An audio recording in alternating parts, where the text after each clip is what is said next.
Прийшли окупанти до нас в Україну, форма новенька, воєнні машини, та трохи поплавився їх інвентар. Байрактар, Байрактар. Російські танкісти сховались в кущі, щоб лаптем посьорбати довбані щі, та трохи у щах перегрівся навар.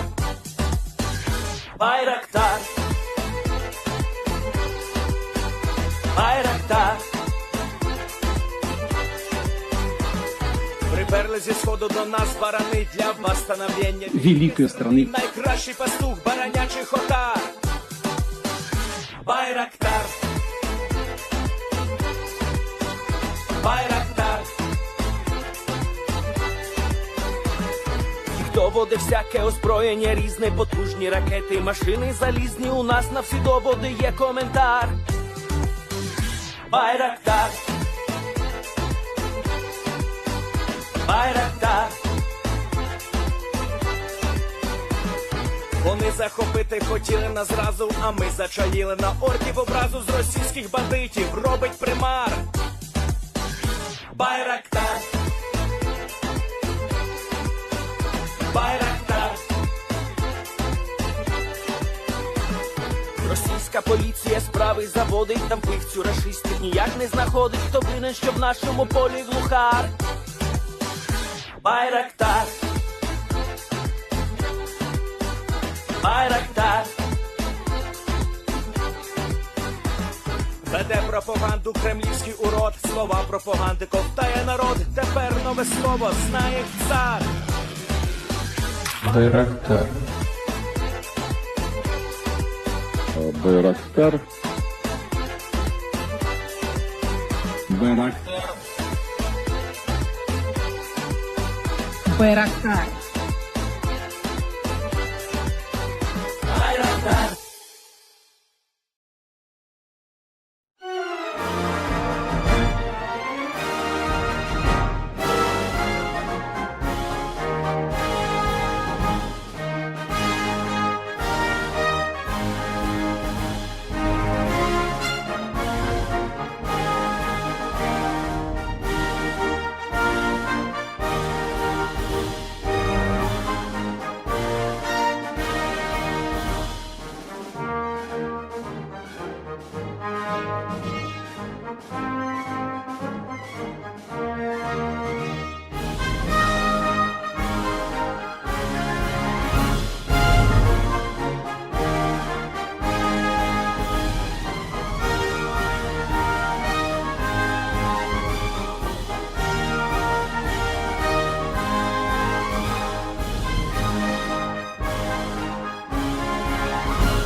Yes. The Leaf Spring Army sends its regards.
Hello, everyone. I'm the Enforcer, and I'm accompanied by Enforcer Matt.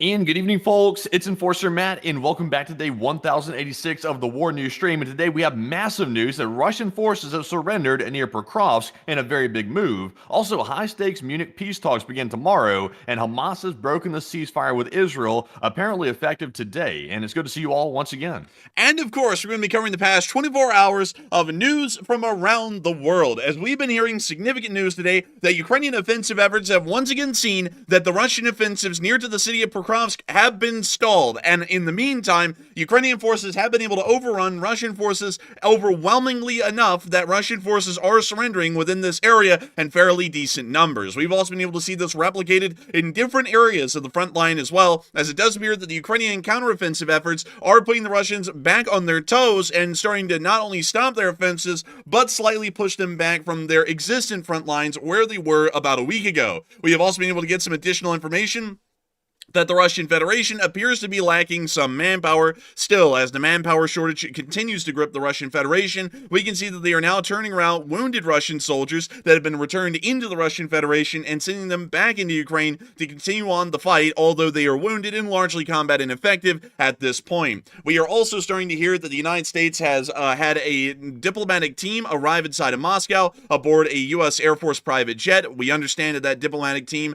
is now attempting to engage in some sort of a diplomatic dialogue with the Russian Federation for the lead up to the Munich conference, which will be beginning incredibly soon. According to our information, it appears that it will be beginning tomorrow, from what I'm understanding. And I'm correct on that, Matthew, right? Yeah, it appears to be starting tomorrow at some time. And we have already been able to hear that the Secretary of Defense is already flying over to Munich at this point. It appears that it's going to be a lower level meeting in between the Russian minister, the Minister of Defense and the U.S. Secretary of Defense, and also a couple of diplomatic staff and team members that will be there as well. And we'll be seeing what comes out of that, as that appears to be a prelude to around in a week's time, the President of the Russian Federation and the United States of America meeting in Saudi Arabia in the capital of Riyadh. Riyadh. We have also been able to hear of some other major developments around the world, significantly inside the Middle East, as it does appear that Hamas is the first to fire the shot, and it appears that the ceasefire has now been broken as Hamas fired a unguided rocket, mostly the Qassam variety, towards the state of Israel. The rocket had a significant failure practically after launch. The rocket then fell into the Gaza Strip itself, exploding and killing a 14-year-old boy standing in the street when the rocket impacted. Nevertheless, this is officially breaking the ceasefire that was arranged in between Israel and Hamas around a couple of weeks ago, and it now appears that the Israelis will be conducting military action against Hamas again, and Hamas will now be resuming hostile actions against the state of Israel here in the near future. Not that far from that area, about 100 miles off and towards the entrance of the northern portal of the Suez Canal, we were able to hear that a U.S. aircraft carrier was involved in a mid-sea collision with a large not really an oil, but a bulk carrier ship, and we've not really gotten a lot of information on that. They said that there is no significant damage caused to either vessel, but nevertheless, playing bumper cars with the most powerful aircraft carrier on the face of the globe is something that is a little interesting and fairly rare, at least for the large part. We have also been able to hear additional information that the Russian Federation will now be opening up a naval port inside of Port Sudan on the Sudanese coastline, as it appears that the Russian Federation will most likely be seeing that their presence in Syria will be heavily diminished or non-existent in the future, according to what the Russians are seeing in the background, but they still want to have some sort of naval base or some sort of base of operations near to the Arabian Peninsula, so that way they can continue to project combat power into the area. We have also been able to hear in shocking news that the United States is now going to be selling F-35 Lightnings to the Republic of India here within the very near future, and we've also been able to hear that within the South China Sea, a multinational joint exercise will be conducted to largely violate the face of the Chinese border agreement, or not really border agreement, but border arrangement, where they claim that they control the entirety of the South China Sea all the way to the Spratly Islands, a flagrant violation of international law and maritime policy. We have also been able to hear that the United States has made direct threats against a BRIC currency being formed, stating that there will be 100% tariffs against all BRICS nations if they attempt to form a unified currency, which means that would also include India, but that's neither here nor there. Oh well, we'll just sell the F-35s to a BRICS nation in the meantime. But we've also been able to hear some other interesting news from inside of the United States of America itself, as right after the aircraft carrying the Secretary of Defense took off from the area around Washington, D.C., it immediately returned. That was about 3 hours ago, and we've also been able to hear inside Washington, D.C., that the Ukrainians will now be involved in the negotiating process with the Russian Federation through every step. And we've also been able to hear, in a fairly small note, that the President of the United States is now saying that the United States will be emphasizing a policy of denuclearization. But we have loads of news to cover today. It's a very large amount, and a lot of interesting news for that matter as well. So make sure to sit back and strap in, because I'm sure that many of y'all will be hearing all kinds of interesting news of all sorts that many people will have many comments on, many opinions on, and a lot of people may have not heard today. But getting on into that news, we were able to hear in the international sphere that Hamas has broken the ceasefire against Israel. We were actually able to see this in video form today, as the first rocket ever fired since the ceasefire was agreed upon about 2 weeks ago has been fired from the Gaza Strip at Israel once more. This actually picks up at some point after the rocket had been launched and had been in flight for a short while, and it appears that not soon after, the rocket had some significant failure and actually ended up landing inside the Gaza Strip and exploding onto unsuspecting Palestinian civilians below. But we can see the clip right here. We can see the rocket failing, taking a sharp nosedive towards the ground, and exploding in the street. You'll hear that here in a second.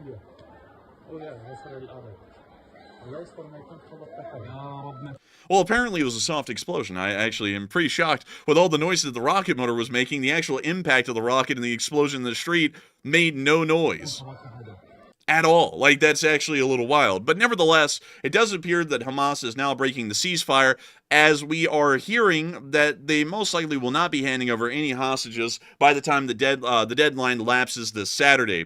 According to a current U.S. deadline, it appears that all hostages that are still held by Hamas have to be released to Israel and the United States by the middle of high noon on Saturday. Once again, we're not entirely sure whose time zone that is supposed to be in, again, but we're assuming it's the Israeli time zone in that area. Hamas has claimed that they would be releasing hostages, but with the fact that they are now starting to fire rockets once more at the state of Israel after the ceasefire has been in effect for only about 2 weeks, is largely showing us that they have no plans or ambitions on returning hostages, mostly because most of those hostages are now dead at this point and may not be recoverable by Israel or the United States for that matter. So it does appear that the Israelis were within good standing to start their mobilization of reservists, as they are once again having to prepare for offensive operations in the Strip, as it does not appear that Gaza will be releasing any of the American or Israeli hostages that are currently being held inside the Gaza Strip that may or may not be dead at this point. This is once again going to be plunging the Middle East into a conflict in between Israel and the Iranian proxies, as we'll most likely see that Hezbollah begins to flare up their activities as well in response to the Israeli military actions inside the Strip. This means that once again Israel will be fighting a two-front war within the area inside of the Gaza Strip as well as inside of southern Lebanon once again against Hezbollah and Hamas, and they may be supported, possibly, maybe, although it's a little unlikely, by the Islamic Republic of Iran, who may, like they did in the last time, fire off rockets and drones towards the state of Israel in an attempt to relieve pressure off of the Lebanese and the Palestinians who are taking up arms against the state of Israel and the United States of America and against Western and American interests at large within the region. While this is something that a lot of people can say is it's a fairly large instance. One thing that I have to say is a really interesting instance is something that happened not too far away, quite literally at the entrance of the Suez Canal. This is something that we actually learned recently, but the United States aircraft carriers generally cannot travel around the United States and the Americas to make it into the Pacific. Most of them actually shoot straight across the Atlantic, through the Mediterranean, and then through the Suez, and then through the Indian Ocean into the Pacific, which interestingly enough is actually a shorter voyage than traveling all the way around the Americas. For this reason, the USS Theodore Roosevelt was once again traveling on its way through the Mediterranean and making its way towards the North Portal of the Suez Canal to make its way all the way into the Indian Ocean and then all the way around either into the Arabian Sea or into the Philippine Sea on the western side of the Pacific.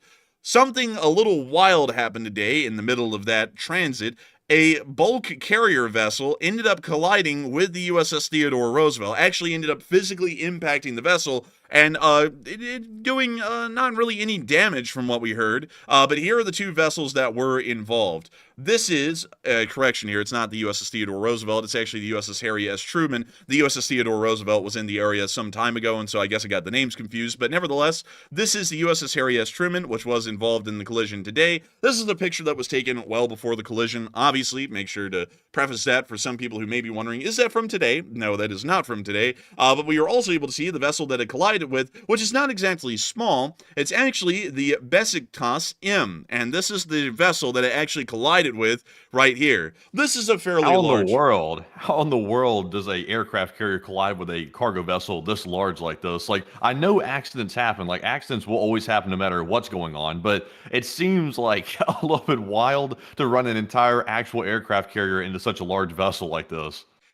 It does seem as though it is a little weird, I'm not going to lie. And also, from what we're understanding, just to put this out there for everyone, the way this has been worded by everyone, the bulk carrier didn't collide with the carrier collided with the bulk carrier, meaning that the aircraft carrier ended up running into this ship, and we don't really know why. And a lot of people are like, what the hell? I see a lot of people saying that. So I'll explain the best that we know so far about what happened. So the Harry S. Truman was traveling along, getting towards the area of the northern portal of the Suez Canal, and then it ended up veering in, and when it veered in, somehow, some way, this is the best way I can explain it. I mean, I don't even know how this really happened. It just ended up running into a nearly 1,000-foot long bulk carrier off the coast. According to the Department of Defense, this didn't endanger the Harry S. Truman or really cause any significant damage. I would be entirely honest with y'all, the weight of these two vessels and the momentum, I'm fairly sure that some sort of external hull plating did most likely get bent inwards or possibly buckle from the collision just because of the momentum and the weight that's involved. So while they're saying that there wasn't any real damage or it didn't really endanger any critical systems, there has to be some kind of damage that was caused to the actual hull plating of both vessels involved in the collision, at least in a minor way at a minimum. But I do not even know how this happened, because to put this out there for some people, the United States Navy just doesn't send aircraft carriers out into the world on their own. I know many people see pictures like this and you'll just imagine that an aircraft carrier is an island unto itself, and while there is technically a fleet attached to these aircraft carriers, they just kind of do whatever the hell, go wherever the hell, and they don't really have a lot around them. The fact of the matter is that aircraft carriers always have a large protection net around them. And let me go see if I can find y'all a picture of an entire carrier fleet that is underway. So, this might be the best example I can give. Let's see here. I'm trying to see. That's not really a good one.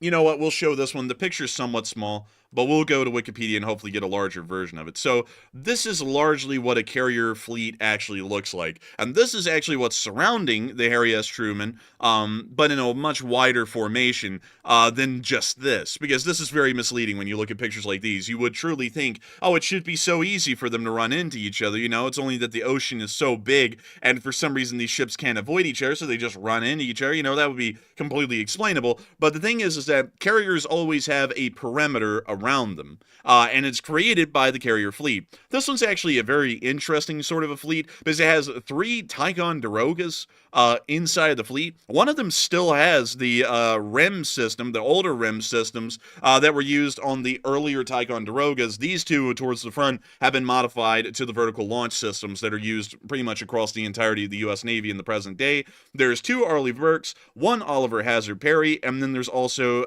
what appears to be an oiler or some sort of a replenishment vessel that's also making up the rear guard of this carrier fleet. But nevertheless, this is something that would have been similar to the kind of protection or fleet that would have surrounded the USS Harry S. Truman while it was making its way towards the northern Suez. These ships aren't just there to look cool, they actually create a security perimeter that's usually about a mile or even 2 miles wide in every direction around the carrier. Usually, you're not even supposed to be able to get close to the aircraft carrier because these ships are supposed to stop you from doing that, or largely alert the aircraft carrier that there's going to be something coming into its perimeter.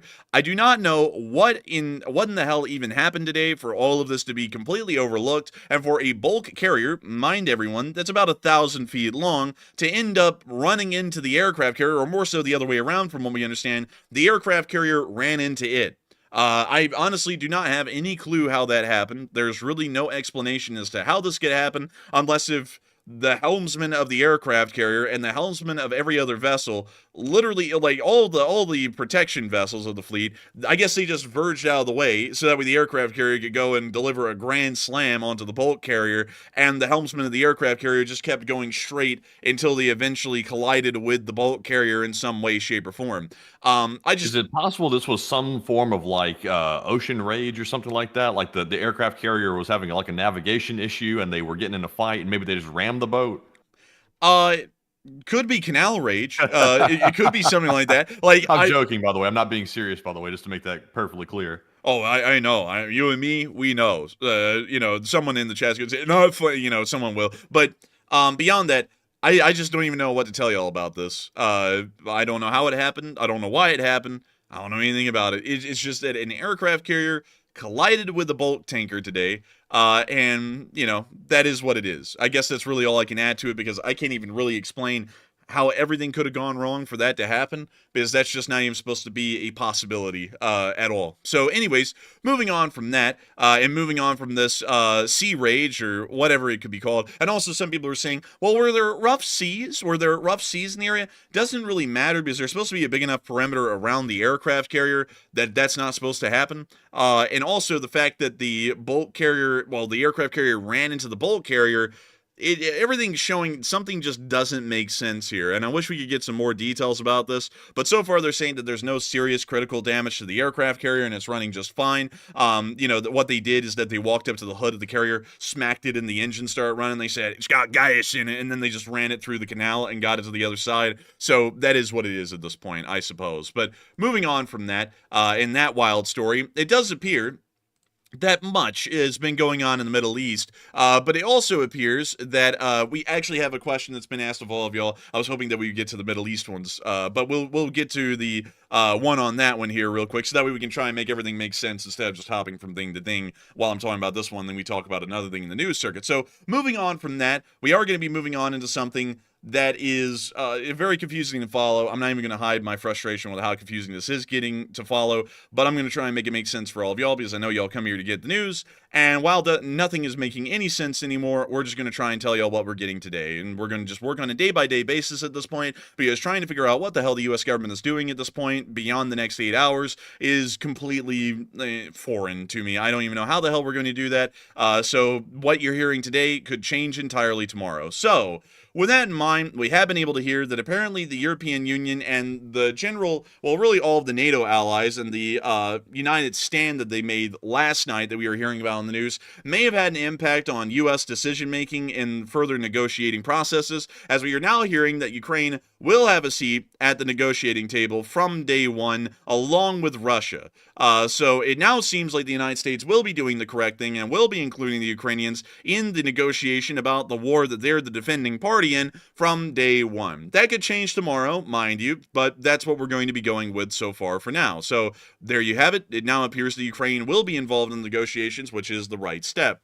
The second thing we were able to hear, well, actually, that's something else to touch on here in a little bit. That one's one that's an interesting kind of a deal. But nevertheless, we were able to see that the Secretary of Defense's aircraft took off today and then turned around just south of Nova Scotia near the Bay of Fundy, and then started to return back to Washington for unknown reasons. We have not heard that the plane has taken off and once again set off for Munich once more. At this point, we don't really know a lot of information about the Secretary of Defense and his ability to make it to Munich. We have been able to hear, however... So I can tell you that we did hear that apparently that aircraft which turned around. It turned around because apparently, according to reports, the windshield got cracked as it was on its way to go to these Munich peace talks. So if you're one of these type of people that believes in bad omens or something like that, you could sort of take that as a bad omen. There was a crack in the windshield, and it appeared, we didn't get this information for a fact, but it appeared there might have been an aircraft pressurization issue that resulted from that. So that's why it suddenly turned around and started speeding back to the airport, was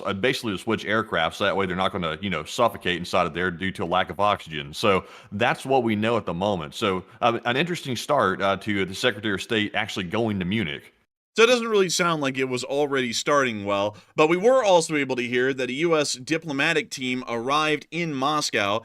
We got to see that the plane landed, sat around for about an hour, and then started to return. It is a Gulfstream, a fairly nice one, actually. These are actually pretty nice. But it arrived in Moscow, dropped off the diplomatic team, and then within an hour, it was refueled and took back off and started to head back into NATO. Apparently, the United States trusts Russians, according to what the president's saying, but we don't trust them enough to keep a U.S. private jet of the government inside of Russia for any longer than it needs to be. So it was immediately refueled, pretty much without stopping, and then flown right back out of Russia. So that's a fairly interesting thing just for everyone to know, that we don't trust the Russians that much to keep the plane there. Probably because we know by the end of it, the tires and all of the avionics would be stripped, so that way the ground crews could go buy some extra vodka from the liquor store down the way in Rostov-Blye. But nevertheless, moving on from that, we were able to hear that the diplomatic teams are currently involving the Russians in low-level discussions inside of Moscow, and this is all going to be in preparations for the Munich agreement. I mean, the Munich conference, mind you,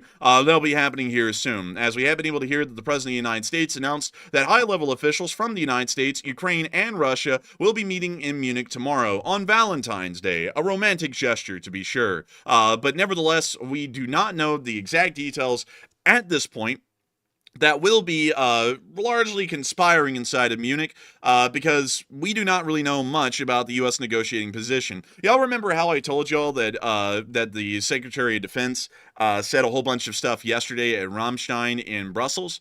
Well, all that was backtracked today. He then came out and said that anything he said, you shouldn't even count on it. What he said was just to say it. He loves talking. He's just a yapaholic, basically, and the President of the United States can just do whatever the hell he wants on a whim. So don't even count on anything that he said, because the President could just do the complete opposite within the next 24 hours. So right now, everything's on the table in this negotiation, just to make this clear. While we got the statement yesterday that we were pretty much going to be appeasing the Russians on all levels, which, was not necessarily a great thing, now it's on the table that we could just nuke the Russians by tomorrow, and then the whole thing could be over for everyone, but we're not entirely sure. So that's currently what we have going on right now. I know many people are probably sensing that I'm very aggravated with this. That's because usually for us to be able to report the news, we have to be able to get a clear and concise story out of something somewhere to be able to make sense of it for all of y'all, so that way we can tell y'all what's going on and largely convey the story. Problem is that everyone just keeps saying different things every single day at this point in the U.S. government. The president, all the federal agencies, all of the secretaries of these agencies, every single one of them just says different things. And it's making it impossible for us to actually follow what the news is and what's going to be happening. So all I got to tell you is that there's going to be a conference tomorrow. We have no damn clue what's going to be happening in it. We could see that the Russians get practically everything they want, and the United States tries to strong-arm the Ukrainians into accepting that. Or we could see that we're threatening that the Russians have to give everything back and we're going to nuke them if they don't. And it could be anything in between. So we have no clue what's going to be going on at the Munich conference tomorrow, but we are going to be waiting to see what exactly is going on. One thing we know is clear at this point: the president did back off the claim that the Ukrainians probably will not be involved in the negotiations. The Ukrainians now will be involved in the negotiations from the very outset, as it does appear that the European issuance largely of a threat to the United States that they better include everyone in the negotiations, especially Ukraine, seems to have actually landed with the president. So it appears that may just need to be the modus operandum of the Europeans from this point forward, so that way they don't just get steamrolled at every single turn. But nevertheless, it does seem as though a lot of people are talking about the Munich conference that'll be happening tomorrow. And it's just crazy, because what is insane is that there very rarely is ever a time in any kind of an event whatsoever where there's a Wikipedia page that is named after a very similar kind of an incident in an earlier part of history that exists. I mean, usually you don't see something like the Minsk Accords with a Wikipedia article from, say, the 30s, but crazily enough, the Munich Agreement is actually one of the peace agreements that was made that led up to World War II. So depending on how this one goes, we could see that almost the exact same thing happens, or we could see that it's a very different kind of a Munich Agreement. I personally want to say I would like to remain optimistic and hope that this Munich Agreement that historically happened in 1938 doesn't repeat itself again, and that the United States actually asserts itself and has a spine, considering that we are the most powerful country on earth economically and militarily, and we are surrounded by the largest and some of the wealthiest economic and military allies that have ever been seen in the history of the world.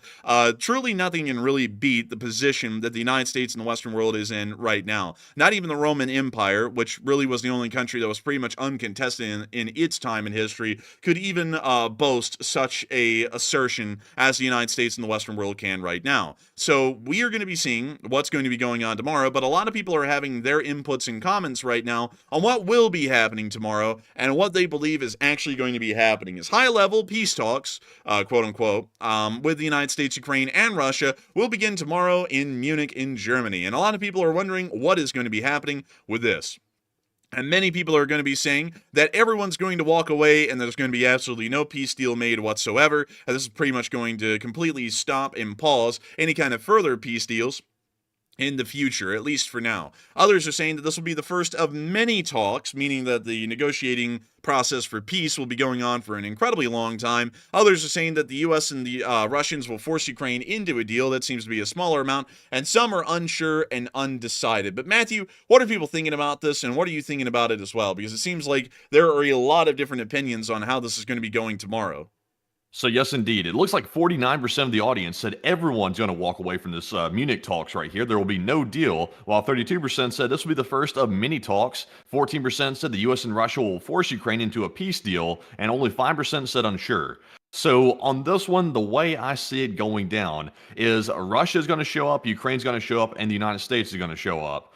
Russia's going to show up being very, very obstinate, and they're going to want pretty much everything like they've been asking for the entire time. They do not plan on showing up and being fair. That's been made very clear by Peskov and also the statements that Putin's been making. Ukraine's going to show up sort of under the pressure of the United States to be sort of coerced to make a deal. They might be willing to give on a thing or two. Like, for example, they might be willing to talk about a land-for-land exchange, which Peskov, who's the Russian spokesperson, has already ruled out, and I suspect that probably won't get anywhere. And meanwhile, the U.S. is going to be sitting there basically pressuring both sides, more than likely not, probably putting a lot more pressure on Ukraine than Russia to simply meet the Russian demands to come to a peace deal. So the way I see it is, I imagine this will probably be a very unproductive meeting. It'll probably be the first of several talks, but I just don't see these meetings being very productive unless the U.S. threatens to pull all support for Ukraine unless Ukraine abides by exactly what they want. That would be the only scenario where Ukraine might be forced to agree to something.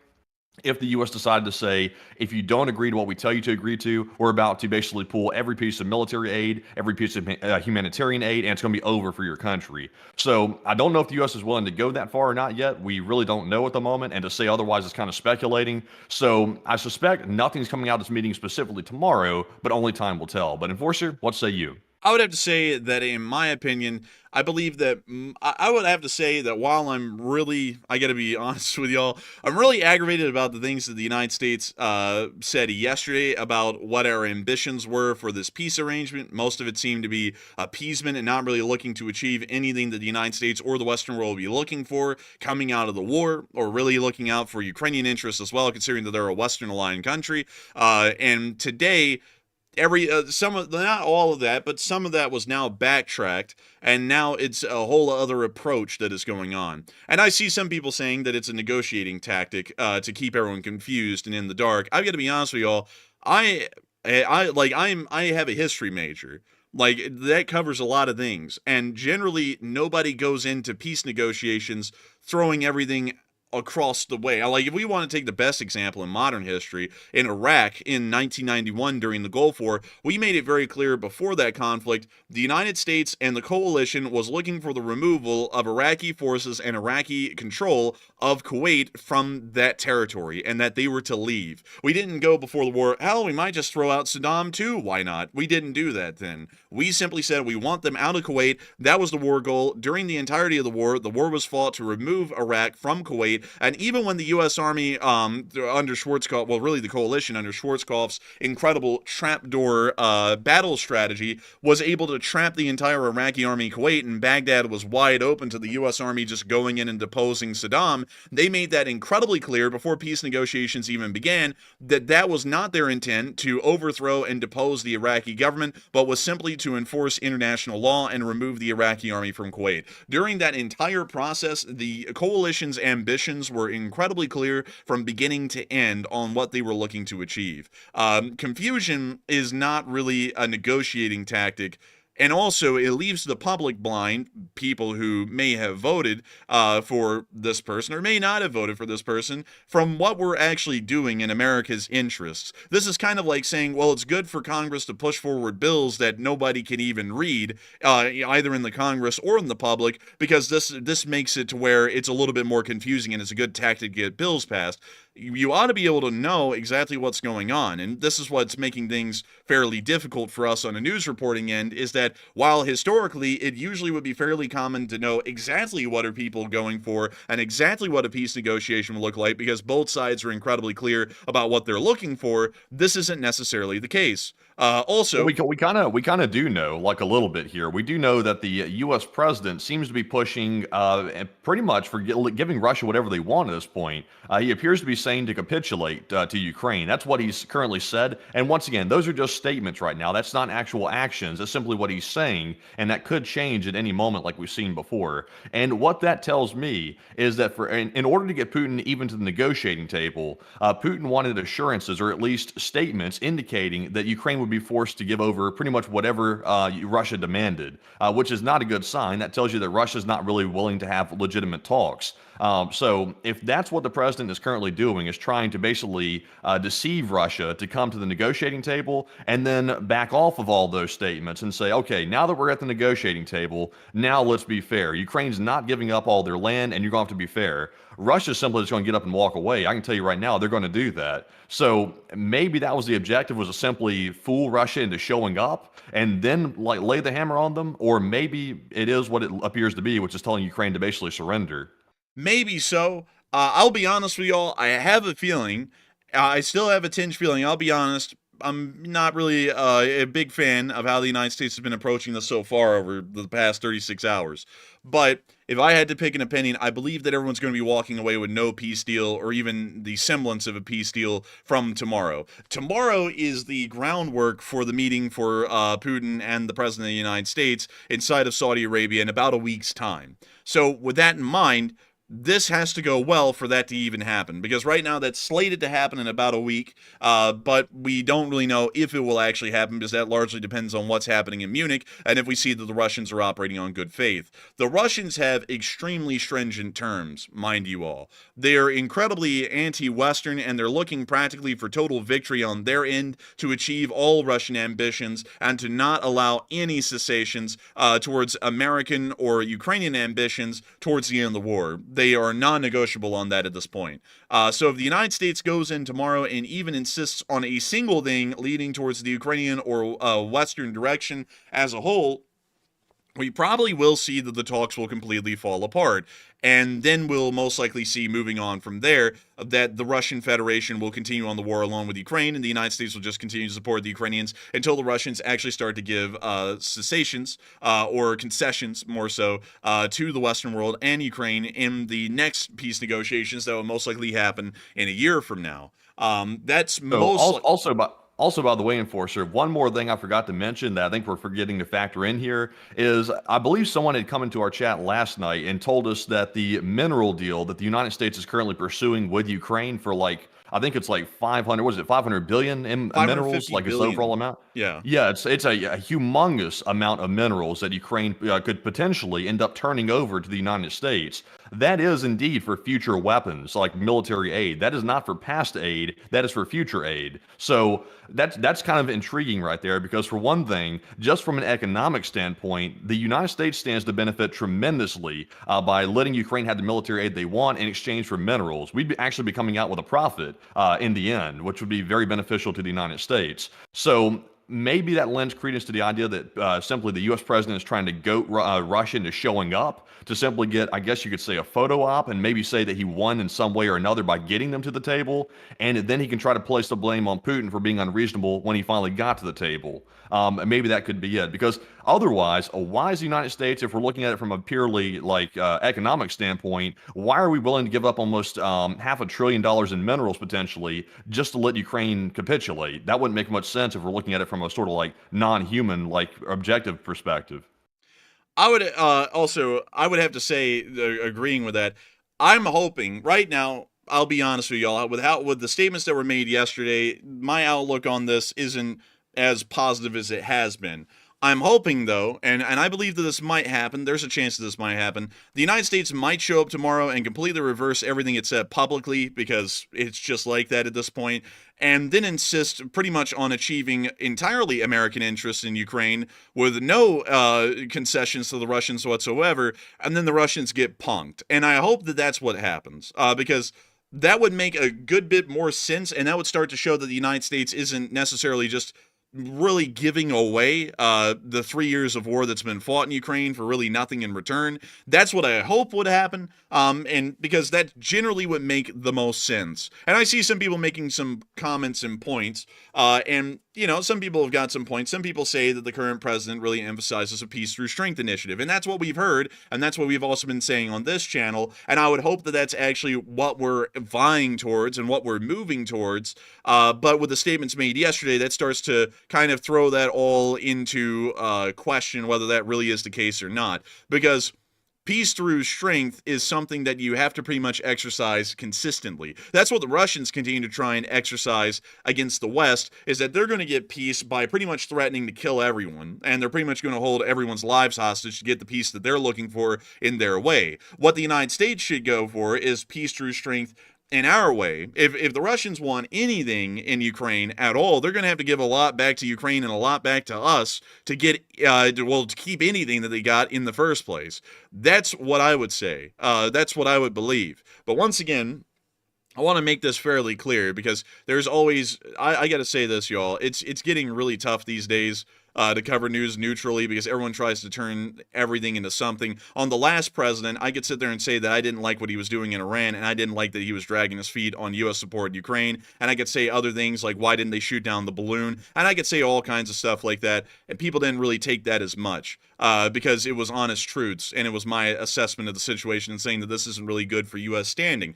Now when I do that on the current president, then people want to make it into something, and it's getting incredibly aggravating at this point, that, you know, there's a new brand of Kool-Aid drinkers that are coming through that we haven't had to deal with yet, and now everything is just perfect, and there can't ever be anything wrong, and there can't be a criticism that maybe this isn't the best interests of the United States, because now, of course, you know, because people can't look at it fairly, this president is of a different political party, so he's got to be perfect, and the last one was just wrong on everything. Like that, I don't work on that. I'll agree and disagree on different things in foreign policy and say that that's a good move or not necessarily a good move, but to act like someone's perfect just because they're of a certain political affiliation really makes no sense, because I don't think anyone could say that yesterday's statements really started to paint what was going to be happening here tomorrow in a positive light. It would really make anyone question what's going to be happening tomorrow, what's going to be said. I still believe on my original statements that I've been saying for a year that the current U.S. president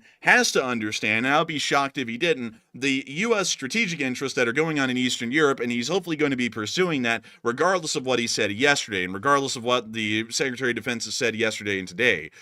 So we're going to be hopefully seeing that tomorrow the United States goes into Munich with some pretty decent terms that are looking out for Ukraine's interest, looking out for the United States' interests, and then also looking out for Europe's interest as well. So I hope that does address that the best I can, at least fairly well at this point. But also, folks, I gotta ask that y'all don't get into politics here. Politics is equaling a ban these days. There's no warnings, there's no timeouts, straight up bans. So if the Nightbot gets you because you made a political comment, that's being followed immediately by a ban tonight. Like some people want to say, oh, but the enforcing can talk politics. Look, I don't worship and glaze political cults like on either side. I don't lean left, I don't lean right. I look at things for what they are, and I say if they're good or bad. That's how analysis works. If you don't do it that way, you're not an analyst, you're just a shill, and I'm not a shill for a political party. So what I'm telling you, that's my analysis. You can take it for what you want. Presidents do good actions and bad actions. It's always a mixed bag, but acting like a president's going to be perfect just because you like him, that's a little bit absurd, because it's never that way. There's things that they'll do that isn't necessarily great. So with that in mind, I would say hopefully the United States is going to be shaking down the Russians tomorrow. But, you know, based off the comments of yesterday, I'm not entirely certain on that, but hopefully we'll be surprised.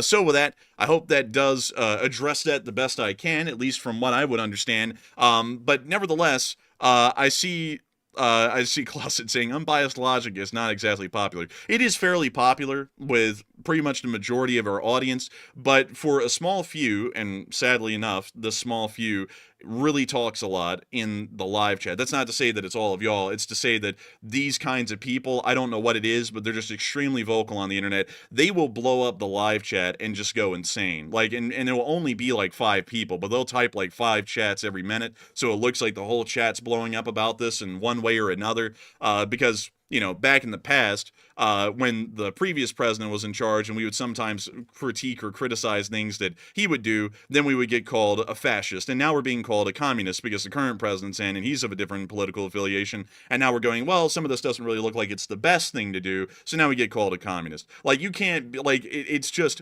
it's been so annoying, y'all. I hope y'all see where I'm coming from over the past 2 days, because I'm just doing the analysis we've always done, and you can't be a free thinker and you can't analyze things freely anymore because you just get dogpiled by the sheep and the cult followers of both sides, because you can't ever look at things and just say whether they're good or not depending on whose side it's coming out from. But nevertheless, I hope that does address that, at least kind of like that whole deal a little bit, so that we all hopefully see where I'm coming from a little bit here. But nevertheless, moving on from that, we do have a brand new question that people are piling on to at this point. And since NATO has ruled out Ukrainian membership, will a European peacekeeping force be effective inside of Ukraine? And it appears that everyone is saying no. Largely everyone's saying that NATO is the only way forward for Ukraine and largely for Eastern Europe. Others are saying that it would be good enough. Some are saying that neither will happen. And others are also saying that they're a little unsure or unschwire and undecided. But Matthew, what are people thinking about this, and what are you thinking about it as well? All right, so now that we pretty much have it down pat, this is one thing we're really not confused about. It sounds like NATO has ruled out Ukraine membership, at least for the foreseeable future. So that is something pretty much that seems to be concrete at the moment. But of course, things that seem concrete one minute may not be concrete the next. So that's just what we're hearing. But the question is, will a European peacekeeping force be effective? So 45% said no, NATO is the only way forward, while 28% said yes, that would be good enough. And 16% said neither would happen. No NATO and also no peacekeeping force either. And so far, we've heard from the United States that they would support a peacekeeping force on the frozen front lines of the Ukraine war conflict, but that would have to be solely funded by the European countries and solely staffed, and also, I guess you could say the troops would consist entirely of European troops. So that is a bit interesting. Apparently, the U.S. doesn't want to take any part in having the peacekeeping force, even though we've been heavily involved in the war since the very beginning. So whatever the case may be, I would say that generally speaking, a European peacekeeping force would be good enough. But I still don't agree with freezing the conflict, because I still think that Putin's going to return in a couple of years to reinvade. And at that point, then we would have a European peacekeeping force literally sitting right there on the front line, waiting to get attacked by the madman when he returns the next time. So that would immediately thrust us into a potential global conflict situation with Russia, which would be even worse. So I would say it would be good enough, but there's some caveats to it. But Enforcer, what say you? Also, really quickly, I got to get this one. This one was a good one. Someone said you would have hated the 6 months leading up to the invasion of Normandy. Everything that was communicated was to distract, delay, and confuse. Imagine doing news back then. D-Day wasn't a peace negotiation. That was an amphibious landing in northern France. Big difference. All that's meant to be confusing and throw people off, because you're trying to make sure that the least amount of people die, because the Germans thought we were landing at Calais, not Normandy. We're not invading the beaches of Smolensk or the beaches of St. Petersburg tomorrow in the Munich conference. That's a peace arrangement. Like, for example, in World War I, leading up to the Treaty of Versailles, it was fairly clear what both sides were looking for going into that peace agreement and that peace arrangement. Going into the Gulf War, it was the same. Going into the Korean War, it was the same. Hell, going into World War II, it was the same. Everyone in World War II was looking for unconditional victory. That was the only term that would be accepted by any side, and they never tried to pretend like it was going to be any different or that there was any kind of negotiable terms. It was always clearly on the public level, we are going for unconditional victory over Axis forces. That was never changed from 1941 to 1945 for the United States, or for everyone else from 1939 to 1945. So I hope that addresses that well. That's kind of the big difference in between Normandy and what's going on right now, is that peace negotiations aren't supposed to be incredibly difficult and confusing to understand. It's supposed to be fairly straightforward what you're going in for. Like, for example, when you go into a business arrangement for a merger, like, for example, with two big companies, you don't sit there and hear one of those companies going, I don't know, we might screw them over. No, you know what, we might just give ourselves away for free. Like, you don't hear all those things going into a merger. It's fairly clear what everyone's already going to be looking for before you even get into speaking about a merger or anything else on any kind of a level. It's very important on that kind of a diplomatic level to effectively communicate and be very clear about what you're saying, because diplomacy only works on very clear, well-intentioned, and very thought-out statements. That's just how diplomacy works. But anyways, moving on from that, I do have to say that I believe that NATO really is the only way forward for Ukraine. It only makes sense for them to be in Ukraine, because there are two things that strategically the United States is looking for inside of the Ukraine war for the large part. We are either looking for the Russian Navy to be out of Sevastopol forever, or we are looking for the Russian Federation to no longer see a neutral country near to their border. We're looking for them to join Ukraine. And some people are going to go, hey, that seems really unfair.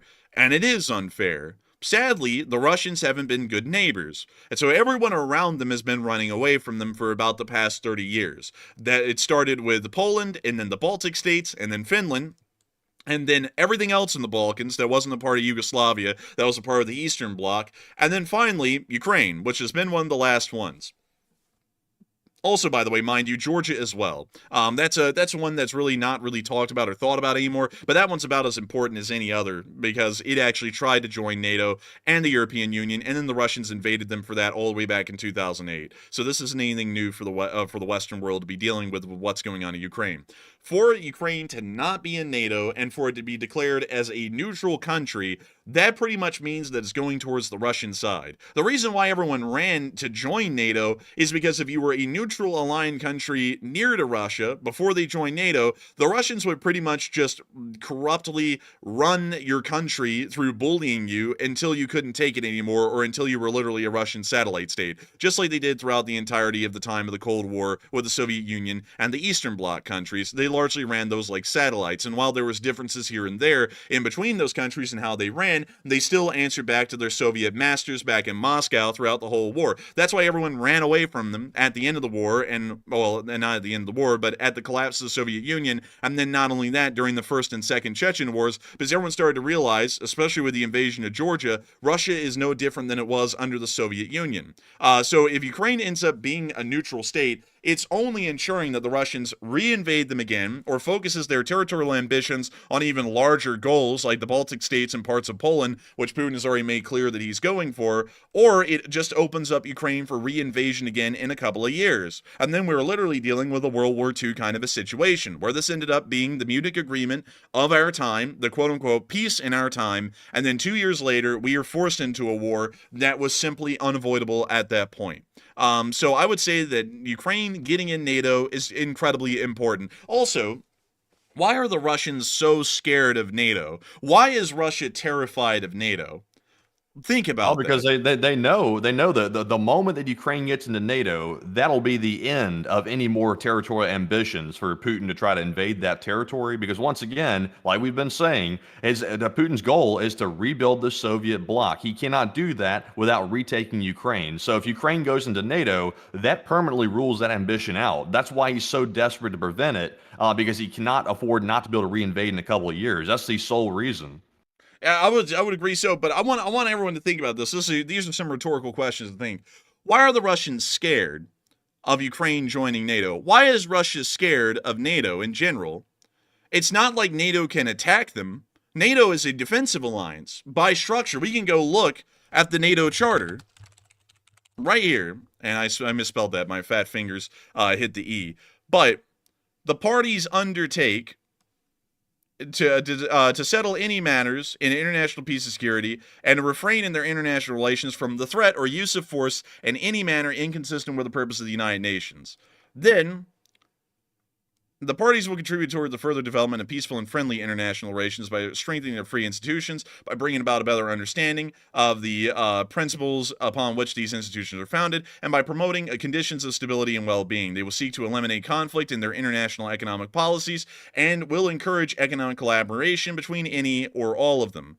So the first two articles sound really neat, like they sound nice. It actually is like a nice little club to be a part of. Article 3, in order more effectively to achieve the objectives of this treaty, the parties separately and jointly, by means of continuous and effective self-help and mutual aid, will maintain and develop their individual and collective capacity to resist armed attack. There is nothing about the NATO Charter, and Article 3 lays it out very clearly, that is offensive about NATO. Why is Russia so scared of a defensive alliance butting up right to their borders? What is so scary about a whole bunch of countries saying we would like to be defended from outside threats and collectively band together to make sure that we're stronger together than divided apart? The Russians are scared of that because the Russians have offensive ambitions where they want to take over the entirety of Eastern Europe and either create a new Russian Empire or some sort of a new form of the Soviet Union, and NATO stands in their way of doing that. NATO will never attack them. It just doesn't exist anywhere in the charter for NATO to attack another country. They can only defend against a country attacking them. So it doesn't make any sense at all for the Russians to be scared of a defensive alliance, because never in the history of NATO has NATO ever undertaken an offensive action against another group. They've always been attacked and then responded. The only time that they ever responded to anything was 9/11, which was the only time that Article 5 has ever been invoked, and that was against a country that had attacked, well, really against a group that had attacked the United States. That's the only time that NATO has ever sprung into action collectively, or for that matter, that time that NATO sprung to action to protect the Kosovans from the Serbs, or any other instance for that matter. It's always been a defensive action. So it is absolutely absurd for the Russians to act like this is a threat to them, because the alliance is purely defensive in form. It's not offensive. It's not like once Ukraine joins NATO, NATO springs their plan into action and we take over the Russian Federation. That literally cannot happen because the NATO charter is not written that way. It just there's no actual protocol for beginning a offensive action against the Russian Federation. So that is why the Russians are scared of it. And that's what we have to remember. The Russians are not scared of NATO and of Western expansion towards their borders because it's threatening their security. It's threatening their ability to bully and control all of the countries in Eastern Europe that were once neutrally aligned, and they could easily get away with it because there was no major defensive power or backer protecting them from Russian aggression and Russian fear-mongering on those countries and threats. So I would have to say, this is what we have to keep in mind, and this is why it is important for Ukraine, at a minimum, if we can't get the Russians out of Sevastopol, to get them in NATO, because without them being in NATO, Ukraine may as well just be handed over to the Russians if they're a neutrally aligned state. And on top of that, there's another thing that's been said about the peace deal that the President of the United States laid out the other day, and I don't know if all of that's changed by this point, but they also said that, the Secretary of Defense said this, but he was speaking on the behalf of the President at Ramstein. He said that the United States would not be sending any troops into Ukraine. It would only be European peacekeepers, and those European peacekeepers would not be given protections under Article 5 of the NATO Charter. And not only that, they will be there on a non-NATO mission, meaning that if these if these European forces got attacked or obliterated, then there's nothing that anyone can do. Like, I didn't know that part. I didn't know that they didn't get Article 5, like the umbrella over those peacekeeping troops. Now, I take it back. If that's the case, and the European peacekeeping force is not covered by Article 5, then it's totally useless then. That's as good as nothing. So no, that changes the poll like entirely, my answer to it. I would say that is certainly not effective at that point, because that means that Russia could attack those troops, kill some of them. They would run away or get out of the way because they don't want to get all slaughtered, because they're not going to directly engage Russia, or they might start a global conflict. And that means Russia can go right back in with nobody stopping them. That's not good at all. I would have to say that it's not a good arrangement. It's not at all. With the United States not being there, the largest military power in NATO, the leader of NATO, isn't even there. Another thing that's really interesting about that is that you don't get any Article 5 protections. So how does that incentivize any peacekeepers from any country to be there? They're just putting their own militaries, their necks out to get chopped off by the Russians whenever they want to start a new war. And then all of these countries have to sit back and go, well, we can either get involved in this war on our own outside of NATO, or we can just back off and leave the Ukrainians to themselves, and the Russians will just eventually steamroll them for a given time, because no one's ever going to be here to really back them up or protect them. It just doesn't make any sense. And also, let's see here. I see a lot of people saying things about the poll. The poll's the poll. Just answer the poll. Like, if you don't want to answer it, don't answer it. I see a lot of people trying to say it's political, or you didn't include this heinous option that makes it political. The poll is what it is. It's a good poll. So if you want to answer, you can answer it. If you don't want to answer it, you don't have to answer it. But anyways, with that, I hope that addresses that somewhat well, in my opinion, because if this is what we're going with right now, that would make no sense, and that doesn't provide Ukraine any guarantees or protections against the Russian Federation on into the future. It quite literally just opens the doors for the Russians to rebuild their efforts whenever they want and reinvade Ukraine for the third time. According to the Secretary of Defense yesterday, he started off by saying that the United States doesn't want a Minsk 3.0, but then the terms that they laid out for what the peace arrangement will look like quite literally lays out the groundwork for Minsk 3.0. It wouldn't do anything. It would be completely ineffectual, and the war would begin again whenever the Russians would see that it was fit and ripe to do so, and there would be nothing to stop them at that point. And then everyone would be circling around going, oh, what? Wait a minute, the war started again? What's going on? Man, I would be spinning at that point, folks, because it would it's easily seeable at this point. If those are the terms we're working with tomorrow, this is not going to be going well for the United States, for the Western world, or anything for that matter. But nevertheless, a lot of people have also been asked, because Matthew has been rolling out these questions, like a lot of them, very good ones, by the way. What would you say is the primary motivation right now for U.S. foreign policy decision making? A lot of people are saying that it's primarily economically motivated. Some are saying that it's motivated by public perception, meaning that they're more so adherent to what the masses of folks in the United States want, or largely what they think they want. let's see, very few are saying it's motivated by containing our adversaries and enemies of the United States, and a decent amount of people are unsure and undecided. But Matthew, what are people thinking about that, and what are you thinking about it as well? All right. So I think the question at this point, this is honestly a question I had. I was turning it into a poll, was I thought it was a good one. So I know the enforcer said some people don't like it. I'm sorry. It's a poll. It's a good poll. I love the polls. But anyways, I would personally say this is a question that's been burning in me for a little bit of time now. I'm wondering what exactly is the motivation here, because there appears to be decisions that are not consistent with any one of these primary motivations. And I was trying to see what y'all thought about it. So 53% said primarily economic motivations is what the U.S. is currently going for right now, while 18% said it primarily motivated by public perception and what the public seems to think about the situation, and only 12% said they're motivated by enemy containment.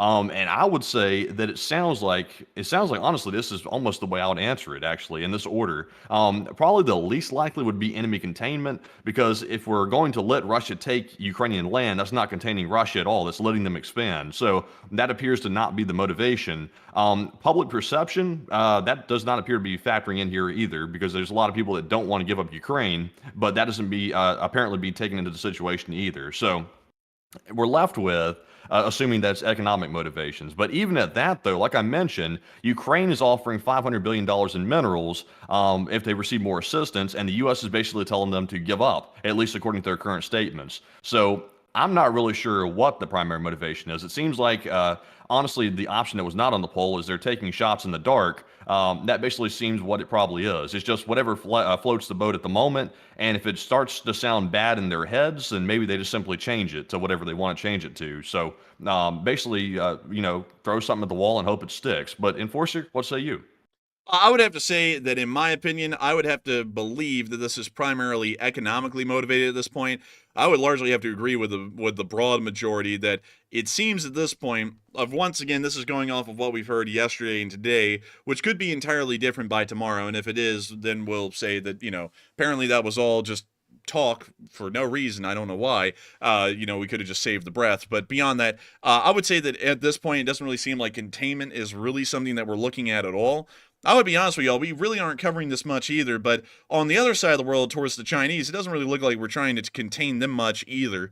It actually looks like we're kind of like trying to pick a fight in a way with Taiwan over something that has been going on really since the beginning of the computer industry, over nothing, and that's really starting to blow apart the whole island containment chain that we had going on there, and have been building ever since the early 2000s. So it doesn't really seem like containment of U.S. rivals and adversaries is the primary concern at this point. It seems as though the United States is trying to achieve larger economic concerns at this point for domestic manufacturers inside the United States, and that's really all I can say. But do want to make this clear. And let's see here. We're going to hold up 1 second. Don't want to do that. We want to hang on 1 second. I want to make sure that we do this properly.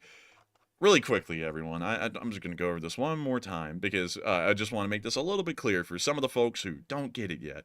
And it's not a lot, it's just a few, but this is for the chat. Any political comments, or you say, I hate the president, or I love the president, he's better than anyone else, those are going to be grounds for instant bans. Those are political comments.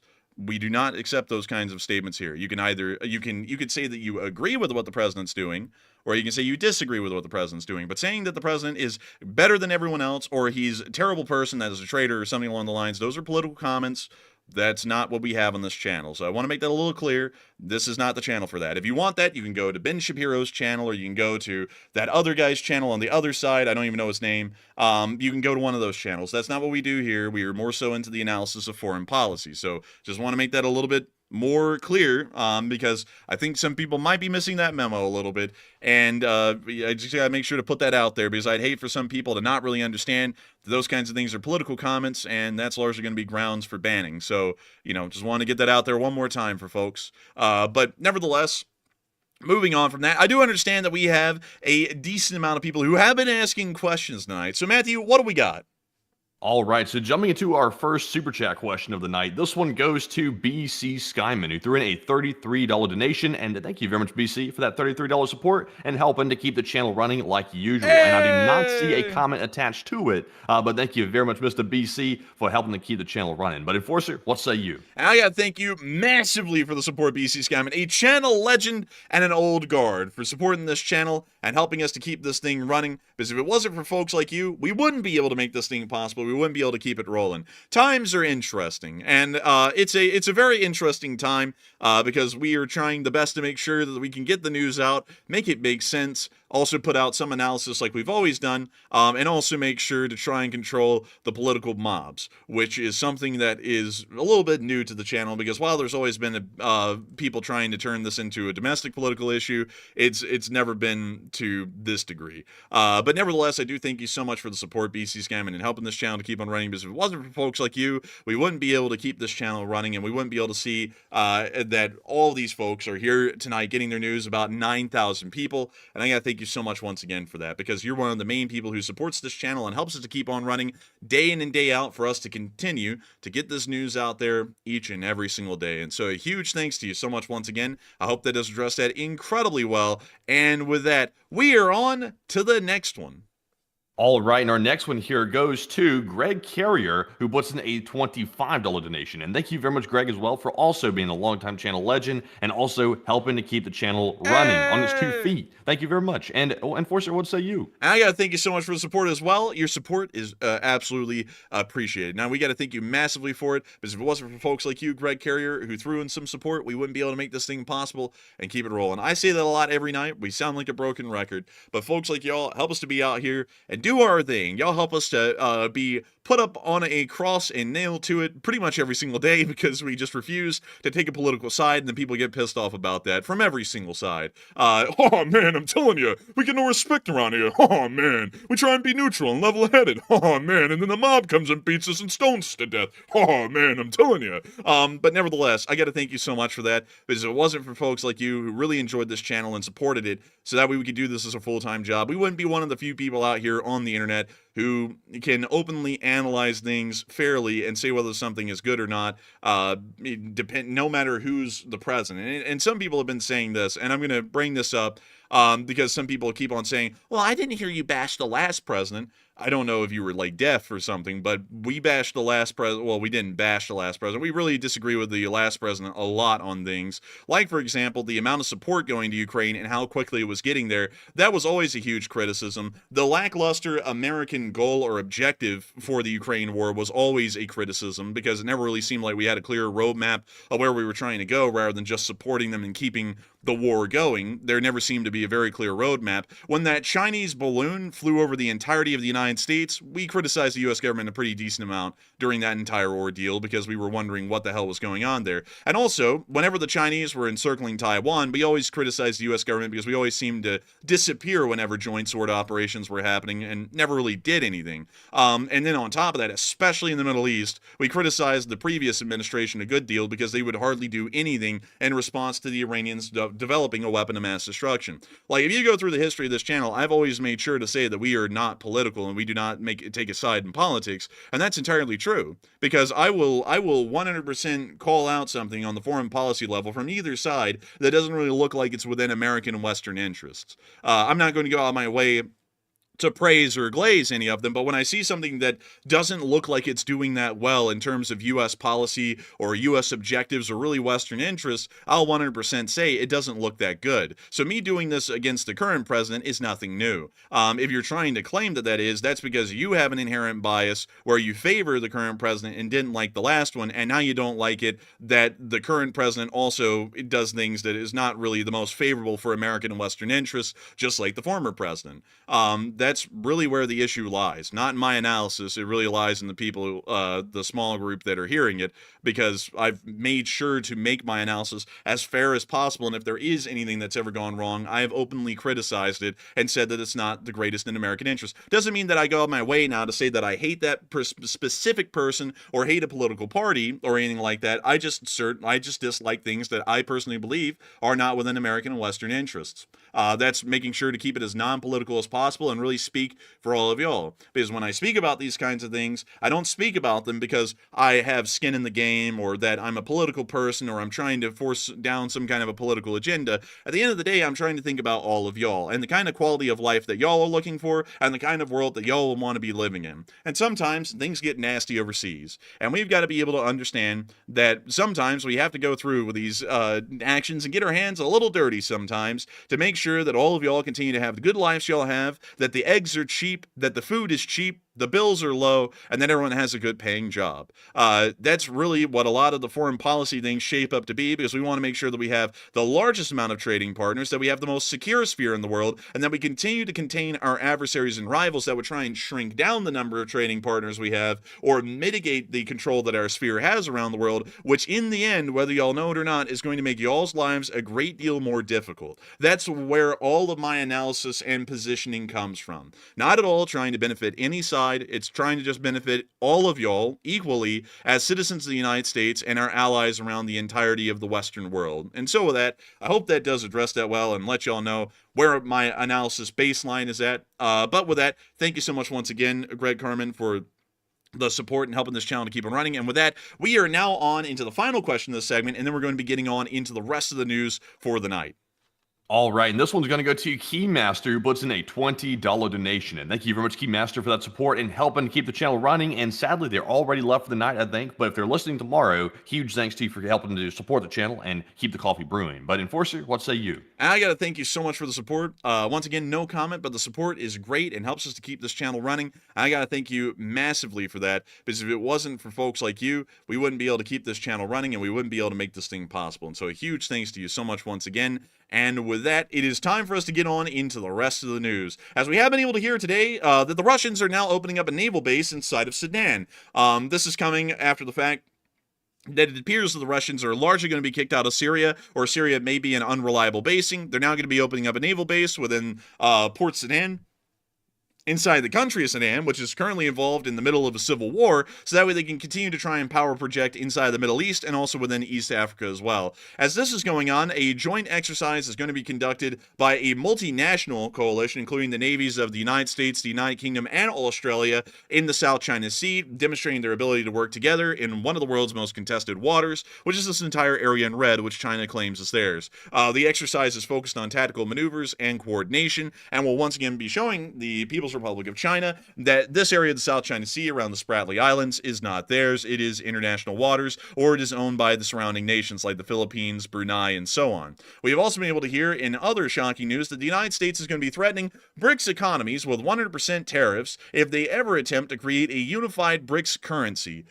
We also were able to hear at the exact same time that the eye in BRICS, named India, is now being told that they will be able to buy F-35s off the U.S. market, as the President of the United States announced that the United States will be selling India the F-35. The F-35, as far as its developmental process, did not have the Republic of India involved in any step. For the large part, the only export partners that we sell the F-35 to had to have some sort of involvement in the technological development of the F-35. One of those countries is actually banned, Turkey, because they own S-400 air defense systems, and the reliability of the Turkish not giving off technological secrets of the F-35 to the Russians was put in question. So we barred them from buying the F-35, although they actually invested in the development of the F-35 platform. On the other hand, the Republic of India, which has actively been buying Russian oil and gas along with natural resources for years at this point, and not only that, is an actual official member of BRICS, will now be given the offer to buy the F-35 Lightning, which is the most advanced multi-role stealth aircraft in the entirety of the world, and there really seems to be no limitations on it. Now, I do have to say that India is a country that has to be pulled into the Western sphere in the future for U.S. strategic interests within the Indian Ocean. That is a fairly obvious thing.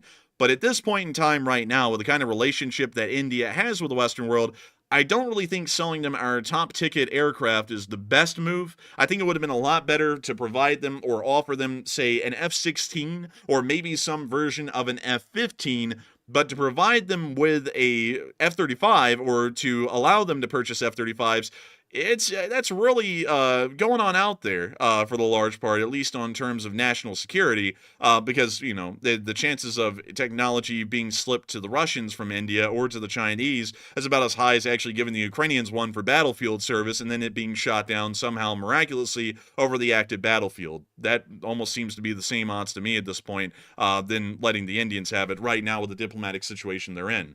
But moving on from that and out of the international sphere, where it's now time for us to move on into Ukraine, as we were able to see that President Zelensky did make some comments on yesterday's diplomatic developments. As President Zelensky says, he does not see the President of the United States calling Putin first as a sign of U.S. priorities, though he did claim it was unpleasant. He also insists Europe must be at the negotiating table when the war ends. Zelensky did not discuss NATO with the President of the United States, but does believe that the United States does not want Ukraine as a member. The President did not raise Ukraine's elections in the call, and that was all according to Reuters, and that was also according to video clips of Zelensky talking to the press today, although we couldn't include those in our show tonight because of copyright concerns. Moving on from that and up into the Suja area, we did get to see that the Russians have hit an M113 within the Pokrovsk area, which is one of the few times that we've ever seen a claimed kill in about the past 4 days on a vehicle by the Russians against the Ukrainian armed forces inside of Kursk.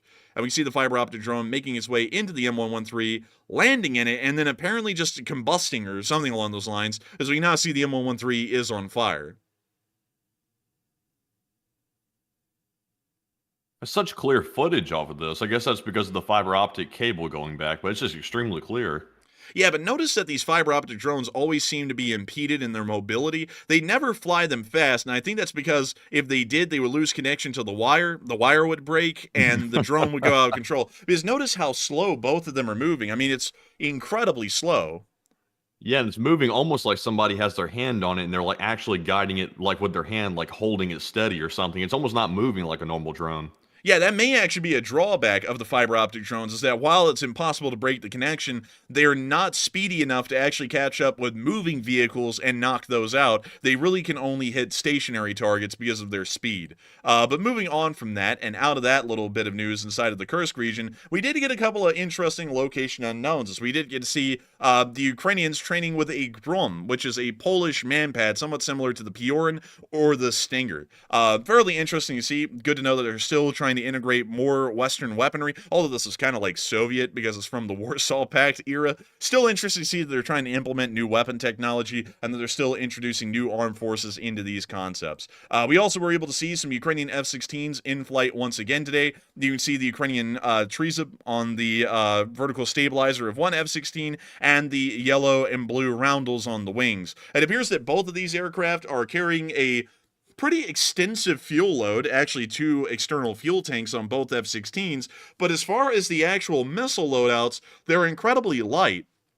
The F-16 can carry about 6 air-to-air missiles each, so it's a pretty significant amount. And you can actually carry as many AMRAAMs as you want. And nowadays, sometimes you want to carry as many of them as you can, but these two are actually traveling a little light. Both of them appear to be carrying some form of an AIM-9, most likely an AIM-9L or an AIM-9X, and also some AIM-120As, most likely. But they're only carrying 4 missiles each, so that means that this aircraft can engage 4 radar targets. Both of these aircraft can engage 4 radar targets combined, and they can also engage 4 heat signature targets combined as well. Pretty decent amount, actually, when you think about that in an air defense perspective, because the Russians usually fire about 100 drones, or around 80 of them, so that means that both of these aircraft are able to deal with about 10% of all drones that would be launched into Ukraine in a single night's attack. But moving on from that, and out of that interesting picture, we also got the Russian casualty report, and oh my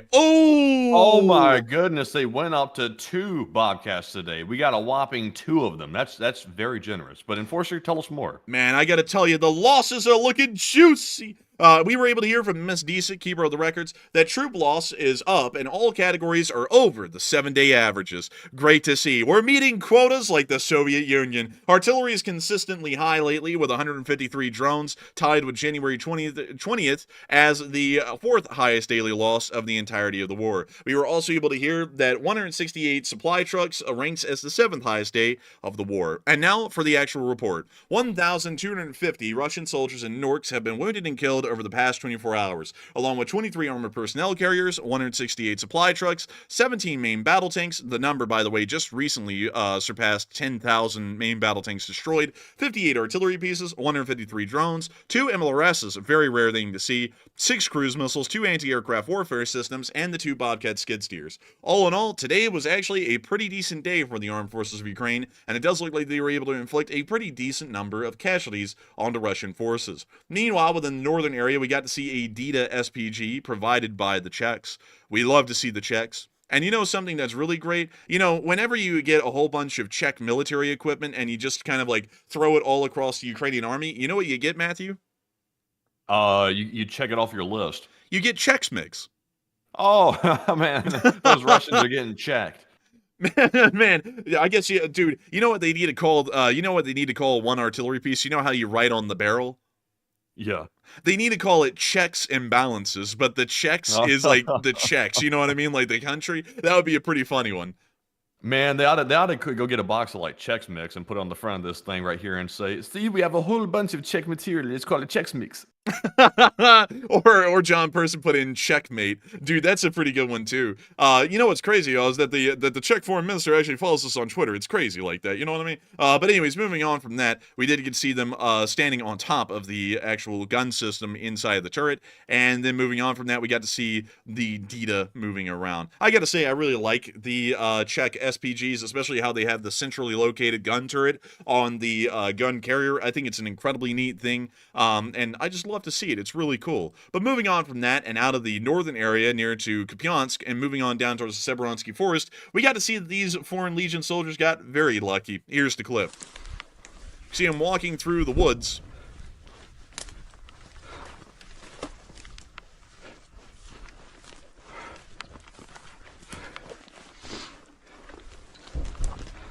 Oh, fuck. Oh! That guy sounded English. You know what that was? That was one of those bouncing Betty bombs. You know, the ones that pop up to like face level and then explode? Yeah, yeah. It didn't go off. It just popped up and then didn't explode. That's great. That was a lucky break. That is lucky. Really Fuck, lucky. yeah, dude, this is a fucking mine.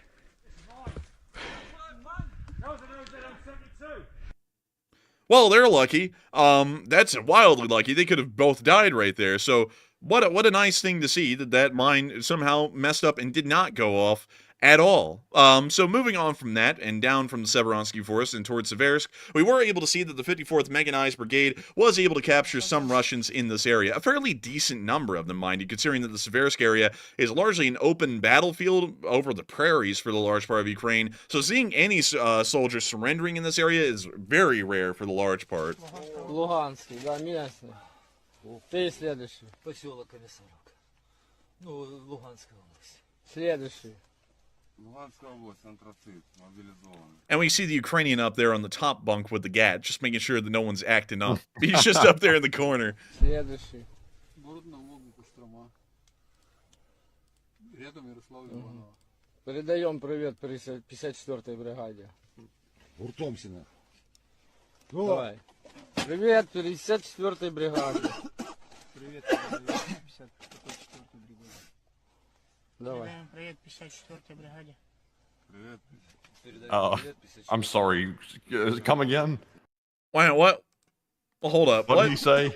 Привет, 54-й бригаде. Давай. Привет, 54-й бригаде. I I'm don't just know. saying, like, that voice right there does not match that guy right there. I've never seen a mismatch between a face and a voice quite like that, except for my own. Hold up. Wait a minute. Давай. Привет, 54-й. No, that guy looks like Smeagol, man. That kind of fits. He's down there going, I was trying to find my precious. You know, something like that. It's like, it fits. I mean, it fits. I you feel know? like this is how people react to me when they hear me talk. I look like I'm in high school, but I sound like I'm 50. And this guy right here sounds like Voldemort, but he looks like a normal guy. So I'm not really sure. Man, you know, people would be like, man, you'd sound totally different if you heard me in real life. Because in real life, I talk like this. I'm just playing. I actually just talk like an octave lower. before. And it's very monotone sounding. A lot of people would be shocked by that. I actually don't fluctuate my tone of my voice much when I'm normally talking. It just comes out almost like one long continuous sound. So you know, that's a difference. I actually play up my voice a good bit on air, but I still have like the same character. Off air, it's just that the voice sounds very different. Бригаде. Привет. Передаем привет 54-й бригаде. Передаем привет 54-й бригаде. Someone in the background is talking about, I need a gallon of Молодцы. milk and a glass of bread, or something like that. Короче, хлопцы, я вам так скажу. Давайте... They're having a great bonding time with these new prisoners right here. Voldemort will make a brand new addition to their nice team. Dude, he's gonna be going outside and finding that that North Korean dog food out there, the can. He's gonna go, my precious, and then go grab it and eat it or something. But moving on from that, we also get to see a Ukrainian tank of the former K2 battalion moving around in the Seversk area as well.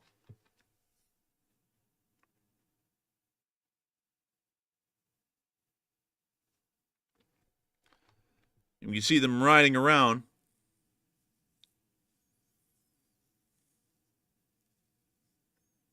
I see a lot of people saying, man, you know, let's say, I thought Matt was 20 years older until he started saying cap. Yeah, we're in our 20s. No cap. Bussin'. Man, sheesh, or something like that. I don't really talk like that, by the way. I just say that for comedic effect. I don't use those terms in my daily life. I'm sorry. But we do kid around talking to each other sometimes doing that, but we don't talk like that normally. We talk very much like this. I sit there and say, where's all that money to the Cubans going? You know, something like that. That's how we normally talk. But you know, we generally talk about very abstract things off air. Like today, we were talking about all kinds of things going on out there. It's really nice because we just kind of do that on air, and then I get dogpiled for it. Like, oh man, I'm telling you, I get no respect around here. Moving on from that, we did get to see a damaged Humvee within the area as well. Кваркнула FPV на оптоволокне. Вчора мою машину. An FPV tried to hit the Humvee. Пацанам повезло. It blasted away one of the parts of the Їхали coke cage. нормально. Попадание сюда. Именно, получается, сюда ёбала FPV-ха. Взрыв, кумулятивна струя. Перед лицем. Алло, бажаю здоров'я. І вон попало. Я стою Да, спалили. на этот, And the Humvee Доїхали made it лише. out. 10 кілометрів проїхали і все. на мусорке. And that's seeing the clip right there, but one hell of a thing to see right there. Nice to see they made it out, though. Moving further on down the line, we also got to see the Ukrainians taking out some drones near CEASEFIRE or Bakhmut, either way. We see the drone circling around, is trying to get on this Russian drone here.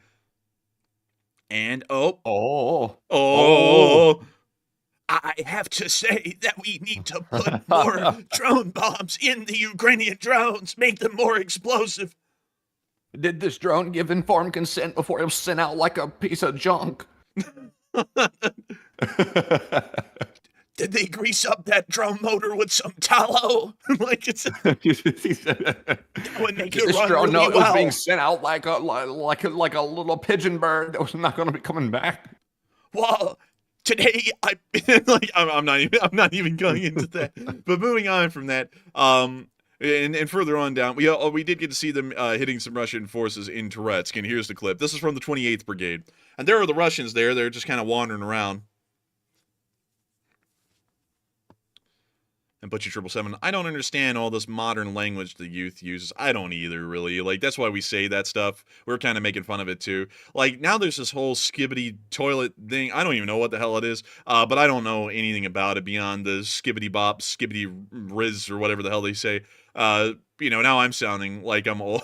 Now I'm sounding like I'm old compared to the Generation Alpha kids. That's all the young people have to their name these days. They may not have houses, they may not have cars, but damn, they got their nice little language.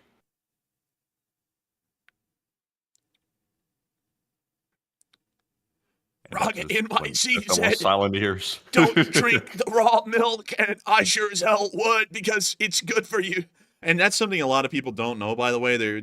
Raw milk isn't sold in stores because raw milk actually contains diseases that you can catch from drinking. That's why all milk is pasteurized, because also another thing that people may not know is that way back in the day, because just to say this is completely anatomical when I'm saying this, so don't think that I'm talking about this in like a crass way, but there's always been an issue sometimes with childbearing that some women could not properly lactate to be able to feed their newborn. So back in the day, the substitute, of course, to that was the next best thing, which for most people would have been dairy milk. Problem is that dairy milk does carry diseases, and for newborns, if they catch these diseases, it kills them. And so infant mortality rates for women in those kinds of situations, trying to take care of children, was incredibly high. So a French scientist called Pasteur found out that if you boil the milk and then strain it, you can actually make sure that it's pretty much sterilized and actually clean to consume pretty much 99.9% of the time. And that's why milk in stores is called pasteurized milk, because it goes through the pasteurization process, which makes it completely safe to consume. Raw milk, yes, does have nutritionally more value, but it's also much more dangerous to consume as far as catching some sort of a transmitted illness of a sort along those lines. And also, yes, you need some milk. You can buy raw milk products out there. Like, that's always been a thing. It's never been completely banned. It's just that, for health reasons, it's much better to have pasteurized milk because it's, much harder to catch any kind of an illness from it. But raw everything is not always the answer. Because raw things, like, for example, raw crops can carry some pretty nasty stuff. For example, E. coli in the water that may have come into contact with those crops at some point while they were out in the fields. So anyways, moving on from that, we did get to see some more Russians surrendering to the 25th Airborne Brigade within the area of Toretsk today. The post office bird is coming in.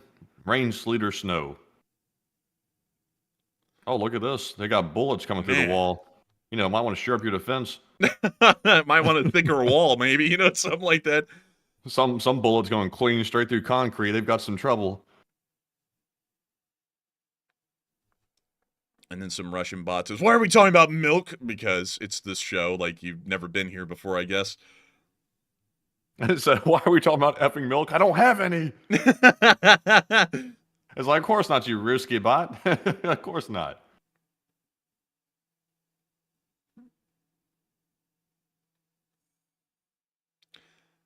This guy said, let me sit on this and tell you a little bit about my life. What the hell was that? A Повідомлено, щоб росіяни давали. They actually have audit, but there was Russians surrendering, 9 of them in total.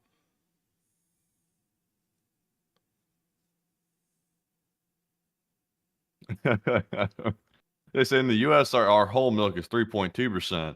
They said you can get 6% fat milk in Russia. No, I think Russia's milk is 0%. They don't have nothing.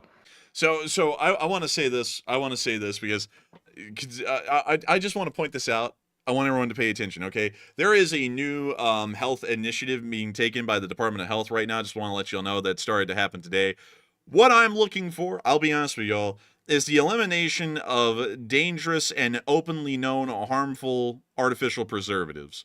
Like, if that doesn't happen, I don't care how much tallow you put in the fries or anything like that. The main issue, one of the main health concerns right now, are the artificial preservatives that are completely legal to use, and also artificial dyes as well, like Red 40. Like, if those are not banned, then what was the point? Like if I was the president and I had if I had a secretary of health, just to let y'all know, one of the first priorities I would have for a nutrition initiative would be to start banning extremely harmful artificial preservatives and artificial food colorings. That would be one of the first acts in order for the Food and Drug Administration as well as the Department of Health as a whole. So that's one thing. Like, I gotta say, I like to hear that there is a nutritional initiative being made, but if it doesn't achieve that's really all I care about. Like, the whole tallow versus vegetable oil thing, that's kind of getting into the weeds nutritionally. As far as the preservatives and food coloring goes, that's something that everyone's known for decades at this point, and hopefully they'll be able to start moving towards fixing, I would assume, or hope. But moving on from that and down to the Pokrovsk area, we were able to see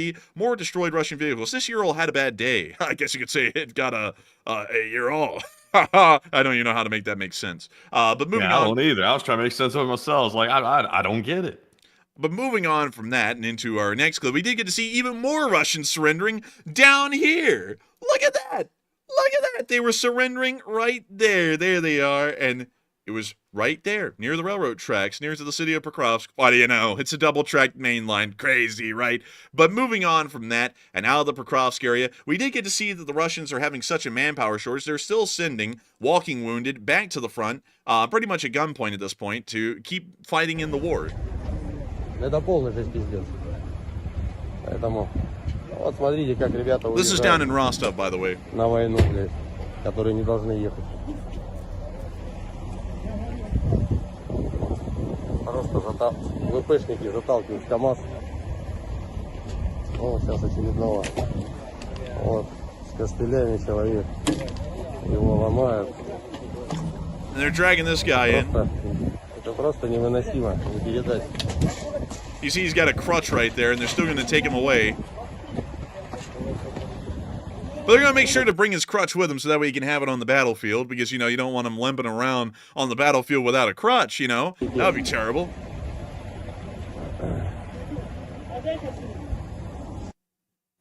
But that's the end of the clip.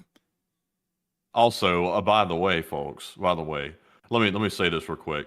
We made the point earlier. I know people were getting political about it. We made the point that the current position of the United States is flip-flopping daily.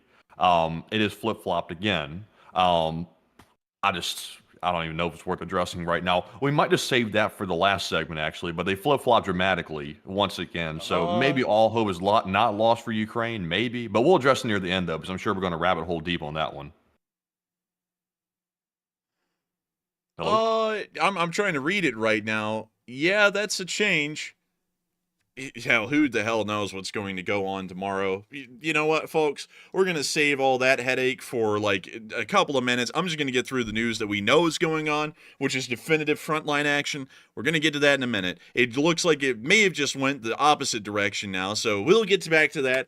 We'll see what the hell's going on, and then at Munich, we'll probably be saying, if you want Florida, you can... I don't even know. Like, I have no clue at this point. But moving on from that and into Velika Novosilka, we did get to see the Flying Skull unit also targeting and destroying Russian forces as well. And also, while for everybody asking, just a one-sentence summation of what was said, the United States directly threatened Russia with sanctions and military action just 5 minutes ago. That's what happened. You know what? I'll just read it to y'all while we're watching this.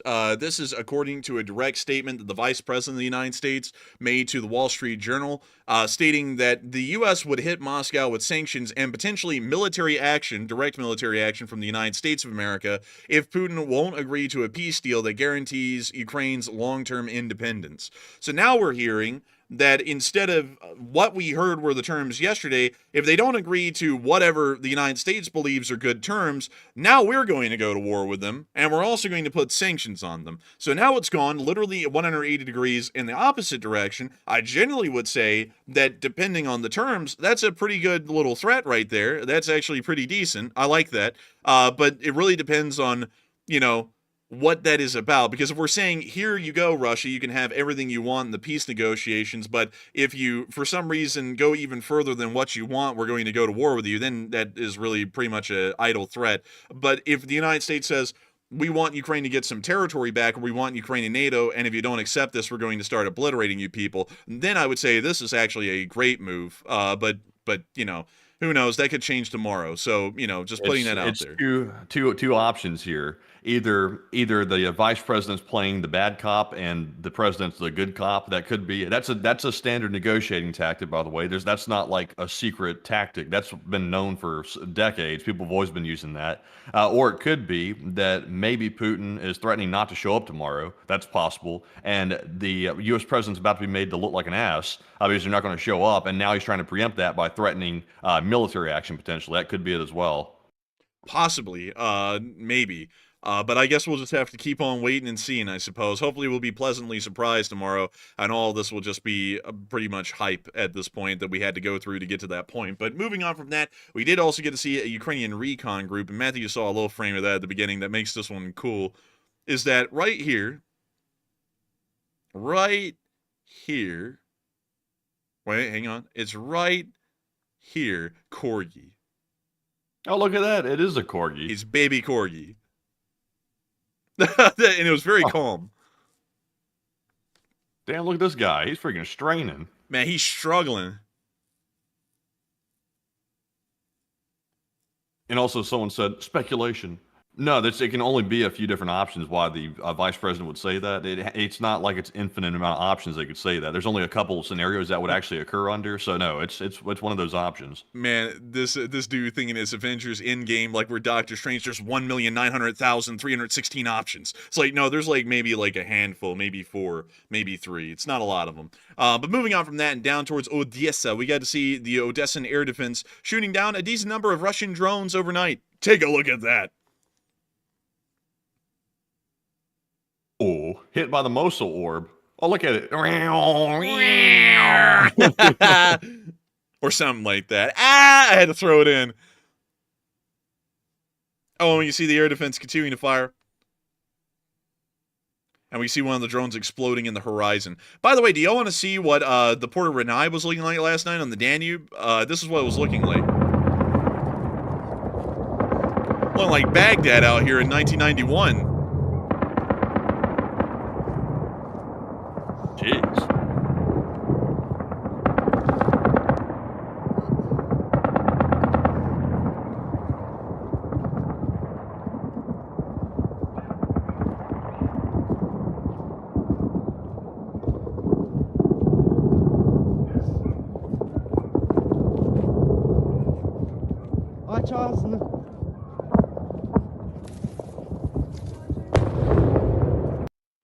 And that's the end of the clip right there, but very nice to see the air defense working hard out there. But moving on from that and up into Kyiv, it's now time for us to get to the speech from President Volodymyr Zelensky here on day 1086 of The Wire. And so, without further ado, here is the speech. Peach! Бажаю здоров'я, шановні українці, українки. Сьогодні у нас регіональна поїздка.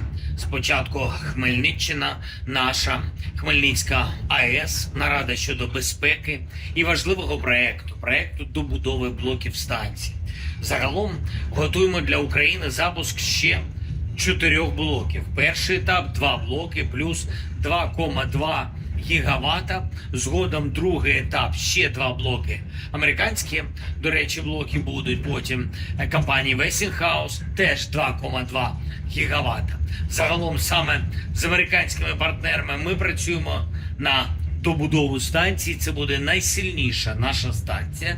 І цей великий проєкт дозволить Україні не тільки обходитись без імпортну електрики в складні зимові періоди, але й дати більше дешевої електрики для наших людей, для нашої промисловості. Я вдячний всім, хто підтримує, дуже дякую вам. Сьогодні ж була Рівненщина, Острог, наша Острозька академія, спілкування зі студентами дуже класними, і потім з бізнесом області. Ми зараз готуємось до зустрічей та перемовин на Мюнхенській вже конференції. І в дорозі вже переговорив я тільки що з прем'єр-міністром Польщі Туском, з президентом Литви Наусєдою. Координуємо наші позиції, спільний європейський захист. Це надзвичайно важливо працювати в Європі, працювати всім разом, досягати спільних результатів. Були сьогодні доповіді військових наших, дуже важливі доповіді, є хороший результат на фронті. Ну, неправильно називати географію, не буду робити це політичним, але я хочу подякувати нашим хлопцям з 425-го окремого штурмового полку. Ваша сила дійсно має значення, молодці. І щойно я говорив також з главкомом Сирським, нам треба зміцнити наші повітряні сили, саме авіаційний компонент, нашу військову авіацію. Я доручив главкому переговорити з бригадним генералом Сергієм Голубцовим та доповісти щодо можливості відповідної кадрової зміни в повітряних силах та розглянути призначення бригадного генерала Голубцова заступником командувача повітряних сил. Слава Україні, українці! And Hiram Slava. Funnily enough, exactly where he was standing on that train like that, I remember standing on the Amtrak train when we were riding it off the coast of California, and I was standing there thinking, I am so sick. I was standing right now on this train. I'm not sure how much more I'm going to be able to take of it, but Zelensky seemed to be able to handle it just fine. So, a tough guy, I must say. Man, I gotta say, man, it is something. But I gotta say this. Some people are like, he's on an airplane. Oh no, that is the sound of the wheels of the rail car below him rolling along on that continuous rail. It makes a specific kind of a sound. It's unmistakable if you've ever been on a train before. And he was indeed on board a train. And not only that, he was in the restroom. And not only was he in the restroom where you usually shit, he was shitting out good ideas and some pretty decent analysis as well. And so with that, I hope that does address the speech the best we can. And with that, that is moving us on into the second segment of tonight's stream, where we get to talk to each and every single one of y'all. And boy, howdy, is there a lot to talk about. Loads to talk about. A great deal to talk about, because we have to talk to all y'all. And that's a big thing, because y'all always have these interesting things to bring up. These interesting things to talk about. And I just saw someone ask, is this channel pro-Ukrainian? No, we're pro-American and pro-Western, young man. We support objectives that are within America and the Western world's greater interests.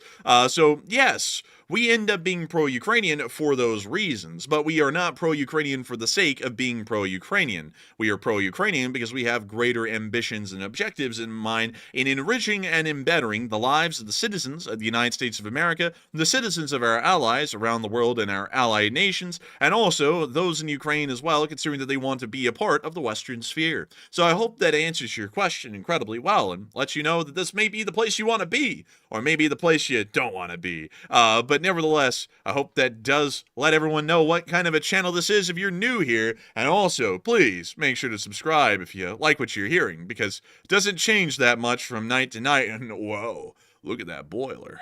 But anyways, it is time for us to move on into the polls. We love the polls, and one place that I really like in Poland is that city of this. I don't know how to pronounce it, but look at that. Look at that. That's that. Yeah, look at that. Yeah, look at that, and look at this statue. A little bit creepy, but it works. Sometimes it's just a little creepy like that, you know what I mean? Like, you can't really touch it, you know what I mean? But beyond that, I still think this is a really neat little place. Poland's got a lot of cool stuff. But you know, something that I was seeing today that I thought was interesting was this town of Kutna Hora, which has this really cool building here. This was once the home of the Czech Royal Mint of Bohemia. Oh, that's pretty cool. It looks very fancy. Oh, it was fancy. It was a silver mining town. They mined a silver from here, way back in the day. I don't believe they have any active veins of silver anymore. I think those were long extinguished a very, very long time ago. But still, an interesting place. A lot of interesting places in Europe. You ought to go take a look around sometime. But anyways, with that, Matthew, what do we got? All right, so jumping into our final question segment of the night, let's address that poll that's currently running. And the poll says, after recent talks between the U.S. and Russia over Ukraine, is China likely to launch an invasion of Taiwan sooner? And it looks like 38% said the risk remains the same, while 31% said yes, China is more likely to invade, and 24% said no, China is less likely to invade. And I would say this, like we've been saying, we've actually been repeating a lot of things we've been saying for ages tonight. We've been like a broken record, it feels like. But I would say that China's been watching how Ukraine's dealt with in the Western sphere for the entire time the war's been going on. They've been studying it very closely because they're trying to figure out, basically letting Russia test the boundaries of NATO to see how far they can be pushed until they finally respond. And China has seen you can pretty much push them all the way and get away with it. So now they're seeing that it looks like Russia will be able to get away with stealing some land, and that might be telling China, it might be a decent idea to invade Taiwan, actually, because we might be able to take it without repercussions, or at least any severe repercussions, like going to war with America. So I would say that they're actually more likely to invade. I'm with the 30%. I'm not sure when they're going to do it, but they're probably getting the inclination that it might be somewhat acceptable to do it. But Enforcer, what say you? I would have to say, I believe the risk is the same. I believe the risk is rising every single year, but with how we deal with Ukraine, or really what's going on in Eastern Europe and also the Middle East, that's really going to let the Chinese know if they could just win an easy diplomatic victory without even going to war here within the next few years, or better yet, right now. So that's why it's very important to have a strong front in every direction, because if we do not, we're going to collapse in every direction. So I hope that addresses that well, in my opinion. And Matthew, I understand that we have loads of people who have been throwing in such interesting questions and statements tonight. Such a large amount of them. Actually, I have to say, there actually has been a large amount. And I see so many people saying all kinds of things. Someone said, I'll be watering my plants with Brondo soon. It's what plants crave. Let's see. Poland doesn't just have potential, it has one of the strongest militaries in Europe, if not the strongest, but not the strongest military industries, though. They're working on that. They have I would say they have the strongest military in Europe outside of Ukraine, because Ukraine had to rapidly mobilize up to nearly 1 million strong to fight the current war they're in. But Poland certainly does have the largest and most powerful military on the face of Europe right now, and the war industry side of things is being sorted out as time is going by.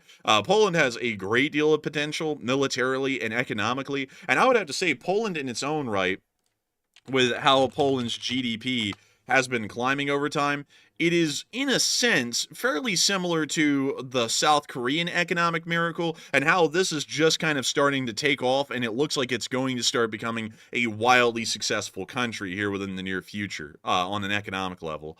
So hopefully we'll see that, because I think that Poland does have a lot of potential economically, and that will be a great thing, because more economically powerful countries have more spending power, which means more trading partners that make the United States and themselves a great deal of money. Trade is incredibly good. People don't really seem to recognize that anymore, because people have gotten used to being in a world where trade is the name of the game and it's just something that goes on in the background. But global trade and trading partners is a huge deal. And the United States has been the best at gaining this extensive portfolio, for the large part, of huge lists of trading partners that we have. And we have the most wealthy trading partners in the world. Japan, South Korea, the Philippines, Australia, New Zealand, the entirety of the EU, amongst many other countries. We make loads of money off of our trades. And they make loads of money off of the trades that they make with the United States as well. That's really why the Western world has been so successful, is because of trading.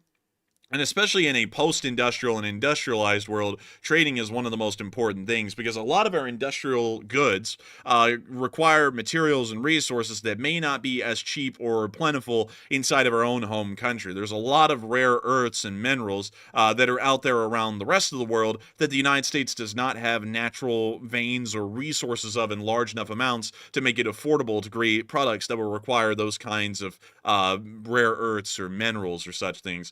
So the United States gets a lot out of our trade with other countries, a huge deal. So you generally want to try and incentivize trade as much as possible and encourage more people to become trading partners with the United States, because not only does it grow up our tax base and also our GDP, but it also significantly benefits those countries as well and pulls them into the Western sphere through their economic ties and success that they've gotten solely because of being a major trading partner with the United States, or really any other Western country for that matter. But with that, I hope that does address that the best I can, at least in my opinion. And with that, Matthew, it's time for us to move on into what we got. What do we got, Matthew? All right, so before we jump right into our super chats like we usually do during the last segment, let's return to the breaking news that just came out about 30 minutes ago. Because once again, to recap the news, U.S. officials, specifically the United States Vice President, has told journalists that the U.S. is going to hit Moscow with sanctions, very severe sanctions, and potentially military action. That's a huge one right there. If Putin won't agree to a peace deal that guarantees Ukraine's long-term independence. So that is a very big threat right there. In fact, I was not expecting to hear a threat quite that strong, even with the bipolar decision-making that's going on right now. So that's surprising to hear, to be perfectly honest, and it makes you wonder what sparked that statement. And right now, we really don't know. It could be simply, like I said earlier, it could be the vice president playing the bad cop and the president playing the good cop. It could be that technique, or it could be that maybe Putin is actually about to back out of negotiations completely and keep the war going, and then make the president look like a fool for suggesting that he trusted Putin at all. Whatever the case is, this is a bold threat, and usually Russia responds to threats like these proportionally. That's usually what they do. So I'm not sure if they're going to show up tomorrow, considering this threat was just made, but that only time's going to tell. But Enforcer, what say you? Also, I'll read y'all exactly what we have from the article that the vice president stated to the Wall Street Journal. The vice president said Thursday that the U.S. would hit Moscow with sanctions and potentially military action if the Russian president will not agree to a peace deal with Ukraine that guarantees Ukraine's long-term independence. The vice president stated the option of sending U.S. troops to Ukraine if Moscow failed to negotiate in good faith remained on the table, striking a far tougher tone than did the defense secretary, who on Wednesday suggested the U.S. would not commit forces under really any circumstances. A direct quote from the vice president is, "There are economic tools of leverage, and there are, of course, military tools of leverage the U.S. could use against Putin," according to the vice president. In an interview with the Wall Street Journal, hours after the president stated that he would start negotiations with the Russian Federation to end the war in Ukraine, the vice president stated, "I think there's a deal that is going to come out of this that's going to shock a lot of people. And I hope pleasantly shock, not shock people with how bad the agreement was, like in terms of the appeasement that we were seeing. But based off of this is starting to belay a lot of the fears that I was having yesterday of the statements that came out.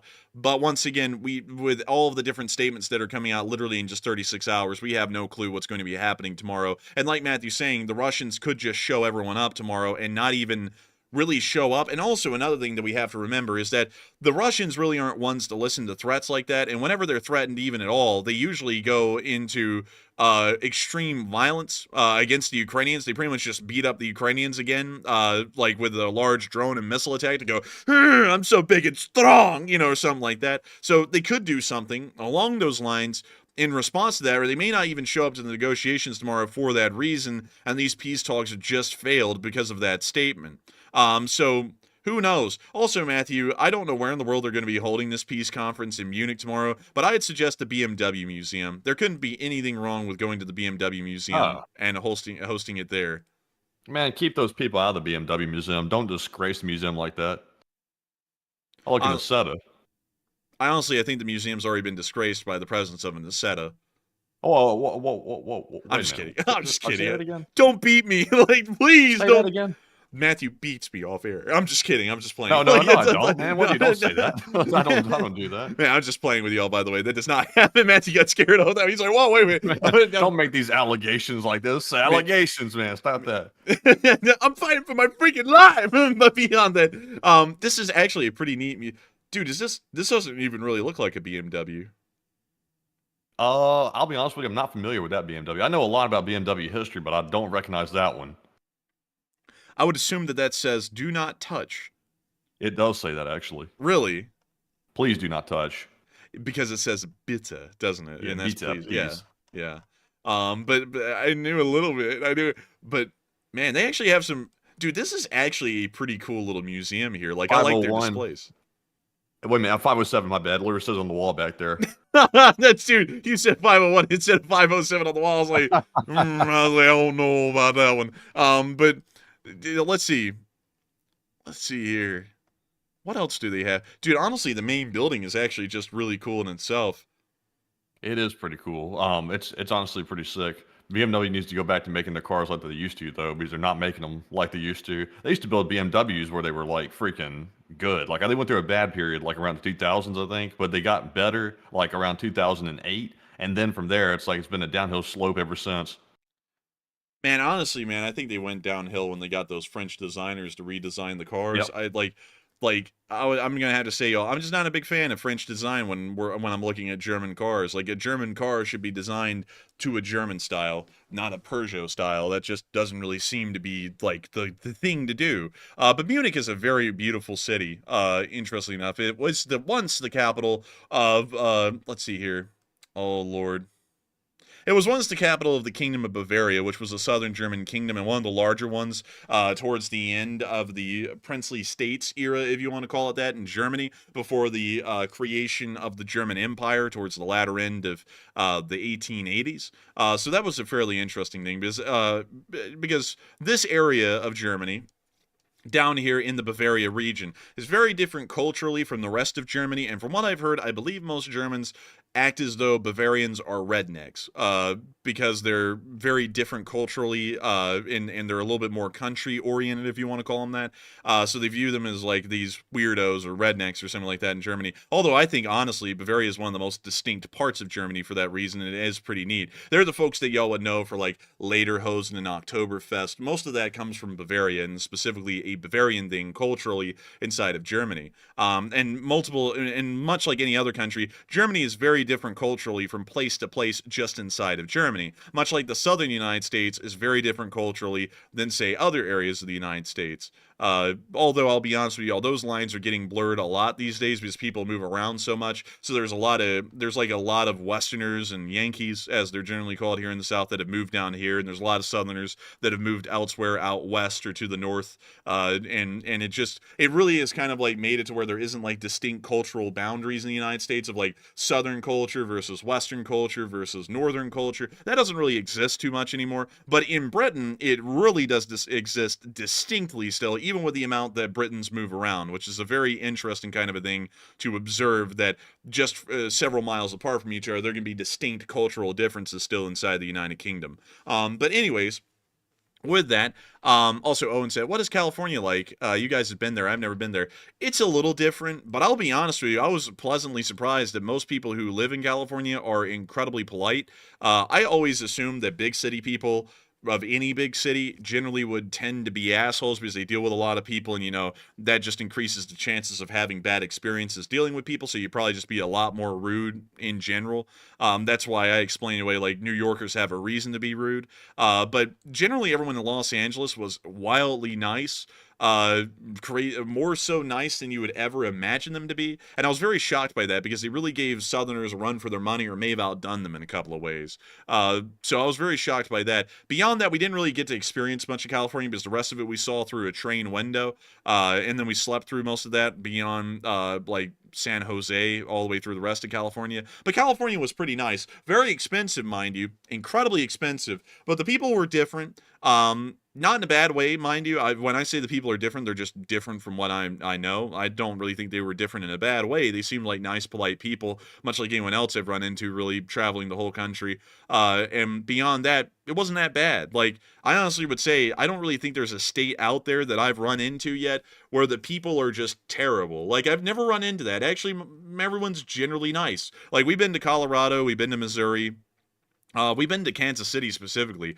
We've been to Montana, Wyoming, Idaho, Utah. We've been everywhere. We've seen a good amount of the country. The only places we really haven't gone to is everything north of Washington, D.C., which that's where most of the country lives, is up in that area, or out in California. And generally everyone's incredibly nice. I really don't have a lot of bad things to say about really any other areas of the country, rather than California is incredibly expensive. That's really the only downside that I could say California has, is that it's just insanely expensive to live there. But beyond that, it wasn't that bad. And also, some people are going to be like, well, is it bad down in Alabama? When you live somewhere for a while, I guess you get to really see like all the cracks that makes a place not that great. I would say Alabama has nice people. As long as you avoid Birmingham, Alabama. But Alabama's a fairly nice place. Not the wealthiest, but they do have incredibly nice people like the rest of the country. It's just that opportunities here to get a career or a job is fairly low these days, especially for people our age. And generally, there's some larger unsavory elements that are popping up in some places that makes it kind of hard to travel around there without getting mugged or shot. But anyways, like criminals or something? Like in, like, are you talking about like high crime? Yeah, pretty much. Like especially in the downtowns of cities like Montgomery and Birmingham are pretty much like no-go zones. You just have to drive through on the interstate and keep going. Yeah, the crime in downtown, like those places getting really rough. I would say definitely a lot of crime. Yeah, like a load, especially out in Bessemer. I mean, Bessemer is the escape from Tarkov lobby of the state of Alabama. You just go out there to just get shot, I suppose. I don't really know what you do out there in Bessemer anymore. But anyways, moving on from that, I hope that does address that somewhat well. Also, I would say the worst place that I've ever seen where I've had bad experiences every single time and I just didn't like it. Crazily enough, it's Mississippi. Like, I just don't really have any good feelings for Mississippi. That's one of the few places I could say I would just generally avoid in the country. It is wildly poor. Usually the people I ran into Mississippi were crazy. And there's not been a lot, but they were always crazy. And I just generally do not have good memories of Mississippi whatsoever. I would avoid that place and just drive right through. But that's really the only one I can think of. But anyways, with that, I hope that does answer that fairly well for you, since you asked. Because I don't really think any place is that bad in the United States. It's just that things are expensive in some places, not so much in others, and they just keep getting more expensive. And then when you bring that up, people want to bash you. But anyways, so that we are on to the next one. All right, so our next one here goes to, well, excuse me, actually our first one, we're jumping into our super chats now. The first one here goes to 10K, who puts in a $50 donation, and thank you very much 10K for that $50 support and helping to keep us running. And they said the rules are simple, no politics from 1960 up to the current administration, and now like the stream, subscribe, and enjoy the news. And for those interested, there's a Patreon too. I gotta thank you so much for the support, 10K, and that's exactly the no politics rule. From 1960 onwards, the political topics are too recent and current to be mentioned, and also we don't really, we don't do glazing. I feel like I need to explain a little bit more because people always try and misinterpret the rule I made, like they're going to school me on what I meant by the rule. And the no politics rule works as in, I'll give some examples. This, by the way, if you use this example to start spilling out your political beliefs in the chat, I promise you that you're going to get banned. So, for example, domestic political topics like gun control, big no-no on this channel. That's not something we talk about here. That's not something I'm ever going to be touching on. Like, if you have an opinion on it, that's great. Keep it to yourself. Like, that's really how the no politics rule works right there. Like, that's just how it's always run.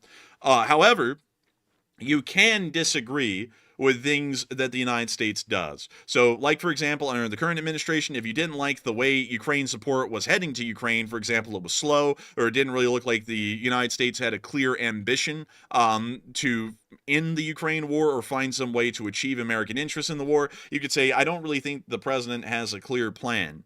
Like, that's fine. Like, and if people said that back in the day in a very neutral way, it would slide, because that's not necessarily political. That's more so talking about analysis on foreign policy. Much like on the current president, with what he was saying yesterday, I was saying I'm not a big fan of that at all, and I laid out the reason why. That wasn't me getting political, because people do not get it that you can analyze what they do, and we're totally fine with people saying whether they agree or disagree with it. The problem is when people want to turn it into a political thing, which is where people start pushing political agendas. Like, if you say, the current president is so perfect and he's so great and I just love him and he's wonderful, and those evil people in the other political party of the last president are just so bad and so evil and I hate them. Or the other way around, where the current president is just terrible all the way and the prior president was just an angel. That is entirely political. Or saying that the Republicans or the Democrats did this solely and it's all their fault. That's entirely political as well. Because I'm not here to talk about parties, and I'm not really here to talk about whether people like or dislike a certain president because he's political or an entire political party. That's just not what the channel's about. It's about analysis. So, you know, if you like something, you say, I think the president's pursuing a good policy here. I think this is a pretty good way of negotiating. That's fine. If you say that you don't like it, that's fine too. But then saying that you hate them and then they need to be tried for treason or something like that's turning into a political thing. Like, whenever I do my analysis, I'm never saying, you know, I hate this party now, let's get them for treason, crazy stuff like that. That's just getting political. But beyond that, thank you so much once again for the support and helping this channel to keep on running, because if it was not for folks like you, we wouldn't be able to keep this channel running and make this thing possible. Because if it wasn't for folks like you, we wouldn't be able to keep this thing running. And so with that, thank you so much once again. And also, someone asked, can we talk about tariffs? Generally, we avoid that, and I would generally say no, because a lot of people, like that one is a foreign policy objective, but at the same time, in most instances, it's being done as sort of a domestic political thing, and to explain the domestic political connections so that way it doesn't sound like this is ambiguous. It's about trying to bring American manufacturers back to the States, and that started to become a bit of a domestic political thing because it pertains to the job market inside the country in a domestic setting. So while it's being done on a foreign policy level, it's really founded in kind of like a domestic political basis. So on most of them, it generally is something that we do not talk about, unless if it's something like a BRICS currency being made and tariffs are being threatened on that. That's enough detached from domestic affairs itself and more of a foreign policy issue that we can talk about that and what, like we're threatening India with sanctions pretty much today, and then we're also offering to let them buy an F-35. That's something that we generally can talk about, and it's not a domestic political thing. But as far as that one, like with tariffs across the board, most of them are largely a domestic political thing and how they're being done at this point. So we largely like to avoid comment on them. But with that, thank you so much once again for the support, 10K, and helping this channel to keep on running. Because if it wasn't for folks like you, we wouldn't be able to keep this channel running and make this thing possible. And so with that, thank you so much once again, and we are on to the next one. All right, so moving on here to our next one. This one goes to Brian Justin, who puts in a $50 donation. And thank you very much, Brian, for that $50 support. And let me do some checking real quick. Let me do a quick check on something to make sure I got it right. And yes, it was a $50 support. And thank you very much, Brian, for the 50. He says, you two are the sole balanced source of news, and long live the LSA. I got to thank you so much for the kind words right there. We try and be as balanced as possible. I hope that shows through. I know people who watch this channel religiously for years have to know that that's the case, because y'all heard us say things about the last administration and this one, and whenever I see something that just doesn't really look good, we don't really hold any bars about it. We'll just say that doesn't look like a good move, and here's why. And I got to thank you so much for really appreciating that and seeing that and supporting the channel and helping us to keep this running, because we're not partisan like everyone else is, where, their side's perfect and the other side isn't, because that's just living in make-believe world at this point. This is one that got me. Like, people tried to make it sound like we were political with this. I'm going to revisit it again, but we're going to do it in a different way this time. Some people tried to make it sound like I was being political by saying I don't really believe a billionaire should be involved in the daily operations of the government.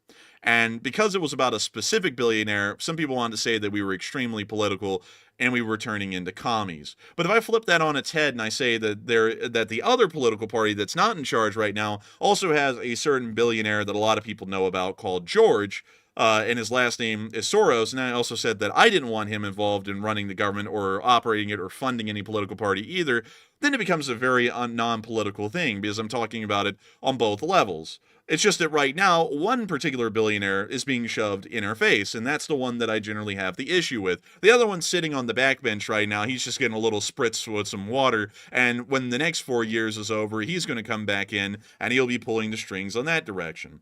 And at least the other one doesn't go, Well, yeah, that's kind of true. He just kind of sits back and shuts his mouth and just lets everything, kind of run out in the public. But nevertheless, that's something that, it's something to me that just doesn't make any sense, because if I point out anything about something going on right now, people want to take that as me only like poking at that one side. And no, there's things that every side does. There are billionaires backing both sides. They largely run the system. You vote, they are actually the ones calling the shots. So it doesn't even matter what you're voting for on these people's campaign policies. The billionaires are really the ones running the show at this point. It's quite clear on both sides.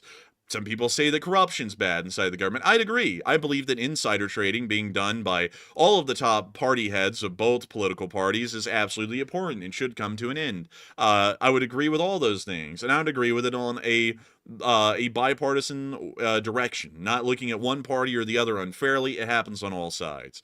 And that's something that people just don't get when they watch this channel. Yes, I'm calling out your side that you like, but I'm also calling out the other simultaneously, because everyone's doing the same thing. And when you really look behind the scenes and you look beyond the stupid talking points that they've sold some of these people who are watching right now that drank the Kool-Aid on, you see that they're both the same. There's really no difference, and they really don't do anything different. Like, that's largely the thing that I'm always trying to get to, and I thank you so much for enjoying that we're neutral like that, because when I just see something that isn't good, and it's something that's not good across the board, I try and point it out, and it's really crazy, because if y'all ever watched Squid Game, and some of y'all have, on Season 2, you'll see this crab in the bucket kind of mentality in the contestants. You know what I'm talking about, Matthew, to where Gi Hun tries to tell them, look, the game's rigged against y'all, you're getting screwed. Like, it doesn't matter which way you go. They're just trying to pitch you against each other so that way they can keep running They won't believe it, this man. game. They won't believe them because they're blinded by the light. Yeah, they won't believe it because they're blinded by this false objective in the future that they'll never get. They'll never win. And it's almost the same thing out here. I'll be completely frank with y'all. Anyone pretty much usurping the vote of a citizen is something I'm not really behind. One vote, one man is one vote. And that's for everyone. Anyone who's of voting age that's over 18 years old and isn't a felon is an eligible voter. One person has one vote. One citizen, one vote. That is one voice. A voice should not have a difference in the government and never was supposed to design to have a difference because that voice has more money. One person has one vote, and that one vote is their one voice. So I don't really like it when everyone bands together every 4 years and they vote in a president, like the last one or like the current one, and then you see that it's completely overridden because of the lobbyists and the backers that backed up those people, and then they are the ones who get to call the shots. I don't like that.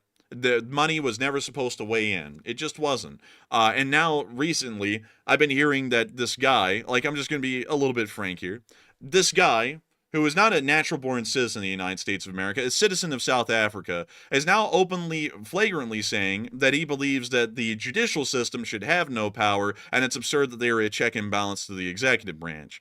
Now, of course, there's some political ambitions to that, sure, but that is literally just flying in the face of the Constitution. The three branches are able to check and balance each other and pretty much completely mute each other if they want to. That's how it's always run, and that's how it's designed to run in the country. So saying that that's stupid and doesn't make a lot of sense, it's like that tells me that you know not a damn thing about the Constitution, but you know that that's really what is always the issue in the country, is that the system was designed to where you could pretty much just check and balance each other into oblivion and nothing happens. It was made to be that laboriously slow and to make it incredibly difficult to do such a thing like that. And that's something that just annoyed the hell out of me, because I was like, that is a constitutional right of the judiciary to do something like that. It's just like it is a executive right to be able to pass executive orders, and it's a right of the Congress to impeach people. Those are their constitutional rights. Those are their enumerated rights inside of the Constitution. And so to try and point it out and say, I don't like for example, like this is one that I've seen a lot of people saying, and I'm gonna come to the defense on a couple of things here. Like, for example, some people are saying what the president is doing, based off of yesterday's suggestions, are treason, and he should be impeached for that. I want to make this clear. I have to say that if we were going off the statements of yesterday, we don't even know if that's what they're going to be going with in Munich tomorrow. If that was what the president was going at, that is terrible. That was a terrible plan. But that is the president's right to make those terrible decisions, because that's one of his enumerated powers in the Constitution, is to make treaties. So if he wants to make a terrible treaty, that's entirely his right to do so in the Constitution. It's just that we'll be paying for that later. That's not something that you can really get him for, kind of like how you can't really get courts for ruling ruling against you, because that's kind of their job. If they think that you're doing something that isn't necessarily constitutional, especially on the federal level, they can block it.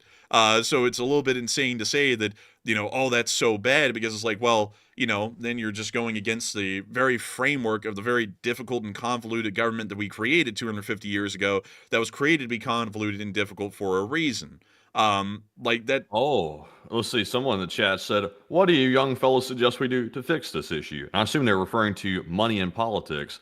I would say this, real simple solution, but a really hard one to implement because it goes against the interest of the people that are forced to implement it, is to simply eliminate PACs. No more PACs. And everybody can donate to the candidate they want as an individual, and their donations are capped at a certain amount. And that's it. That fixes the whole problem.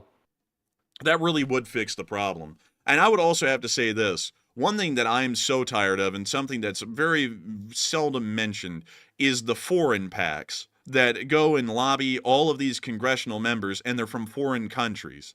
That is something that should end immediately. Like that's something that should end right now. Because why the hell are there foreign lobbyist PACs that are pretty much organized and funded to support specific countries? Like, that doesn't make any sense. It's like the United States Congress members and the president and everyone else who's elected shouldn't be beholden to lobbyist money that's being organized in support of a foreign nation. That's as bad as the mayor of New York taking money from the Turks, in my opinion. It may as well be it is the same thing. What's the difference there? One of them was doing it through a PAC, and the other one just gave that mayor of New York raw hard cash. What's the difference? I don't really see a difference there. Any financial support that's given to political campaigns should be done entirely inside the United States. And not only that, it should never be organized through some kind of a PAC or a super PAC. Businessmen, if they want to, can contribute to the campaigns directly through their own finances and money, but doing it in the name of super PACs and PACs would be a thing of the past. If I was the president and I was able to have my way through the Congress and then sign off on that bill, that's what I would bring forward. It's ridiculous that this is the way the system runs, because over the past few decades, it went from people's votes actually meaning something to we just vote in pretty much a puppet that's being run by lobbyist strings in the background and has really no autonomy whatsoever. So that's what I would largely say. And also, let's see. Impeachment, but the thing is, I see what you're saying. I see what you're saying there, Melanie. But impeachment is a thing that you generally have to have good reason for. Like, you can't really just impeach someone for whatever, whenever. Generally, you have to have a pretty good reason to do it to get people to back you up in the Congress. So it generally has to be for something that's pretty bad. Like, it can't be like, oh, this judge made this ruling that we didn't like and was against our, wishes, so let's get him. Really, that's something you can't really do. That just kind of goes in the face of everything that the country's done forever. Like, the few times that you can impeach a judge is if they just do something crazy. I mean, like if they, for example, beat someone up inside of a federal courthouse, as the judge, that's something you could probably impeach a federal judge for. But you really, that's something you just can't really normally do. But anyways, with that, I hope that does address that well. Thank you so much once again for support and helping this channel to keep on running. If it wasn't for folks like you, we wouldn't be able to be on air. We wouldn't be able to say the things we say and do the things we do. And so a huge thanks to you so much once again. And with that, let's see. Whoa. But be careful what you read the one off that was responding to, by the way. Don't read that one off. I didn't even see which one you responded to. Hold up. Let me go read that one, actually. What does that say? Oh, no. We can't touch that one. Yeah, we can't touch that one. But anyways, with that, we are on to the next one.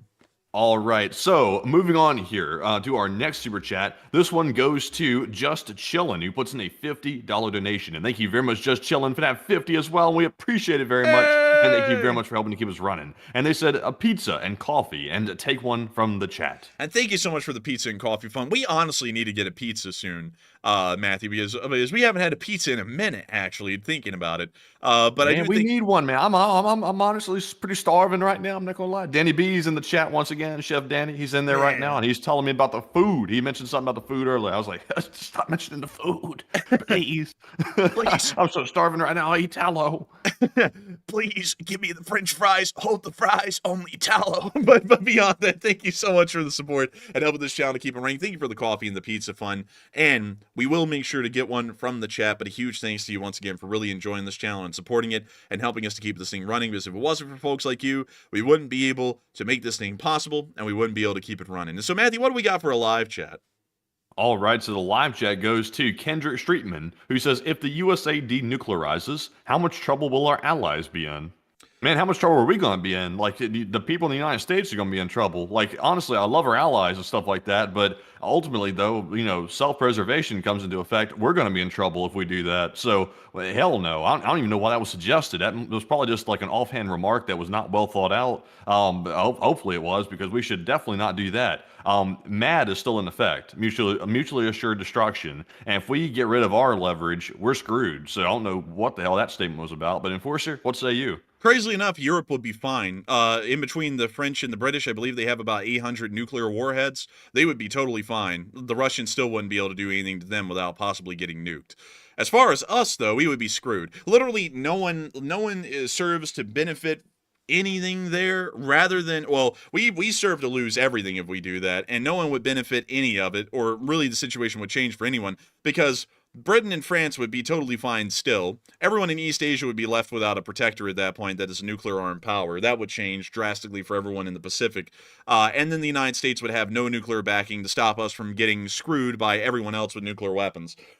I have to agree that nuclear weapons aren't great, and it would be great if they didn't exist. But we live in a world where they do exist, and we live in a world where everyone's going to have nuclear weapons. So it's important for the United States to have nuclear weapons, because we're the most powerful country on Earth. So we have to be able to protect ourselves from those other people who are nuclear armed, like Russia and the Chinese. So if we got rid of our nuclear weapons, the Russians and the Chinese have a massive arms advantage at that point in every single way. It doesn't matter how good we are conventionally, we would get curb stomped because nuclear missiles come flying over the horizon, we're done for. And we have no way to even respond at that point. We have no way to even stop them. Like, we don't even have mutually assured destruction anymore. It's just gone.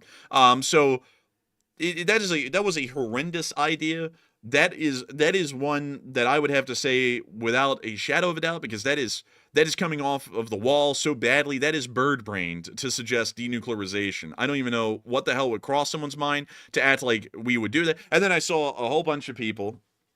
Oh my lord. I gotta tell y'all folks, I don't delve on Twitter a lot. I tweeted for the first time ever today, and it was some of y'all may have seen the tweet. It was about denuclearization, and I just said, denuclearization would be the end of the U.S. as a superpower, really in every single way. And the replies were insane. Some people were actually trying to justify it. We are trying to be the example. Others will follow. Why? Why would anyone follow that? That's just stupid. That's like saying, if we jump off of the bridge, everyone else will. Because clearly, we're leading by example. It's like, no, if your bones are sticking out of your skin because you slammed onto the rocks below the bridge, I think everyone's just going to go, wow, that guy was an idiot. Anyways, I'm not jumping off the bridge. And then you just jumped off the bridge and no one else followed you. Like, if you're doing something stupid, it's just stupid. No one's going to follow your example. So denuclearization is just dumb. Like, that is the dumbest thing I've ever heard, especially in the modern world. And so, yeah, that would just leave us screwed, really, on every single level strategically, because we have no backing to anything that we're saying, and we don't have nuclear deterrence to ensure that no one screws us over and nukes us.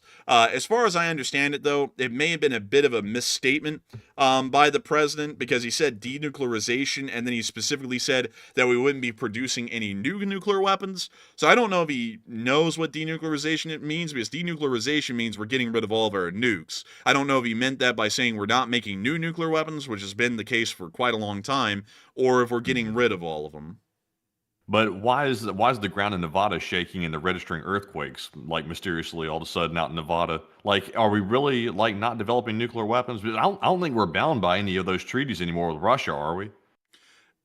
No. Well, kind of interesting. I'm not getting political by bringing this up, but it was the current president in a prior administration from 2016 to 2020 that withdrew us from the treaty with the Russian Federation that limited nuclear weapons development, and that's why the Russians developed the Sarmat and also the Oreshnik, the Oreshnik, the Rubesh, into all of the other forms of missiles that they have at this point. That was kind of the catalyst. So it's a little bit, like, I gotta say, it doesn't really show, like, a clear line or an image here to withdraw us from that treaty, starting the Russians on a new nuclear arms race, and then saying that the United States simply refuses in developing any new nuclear weapons, although we created a new nuclear arms race.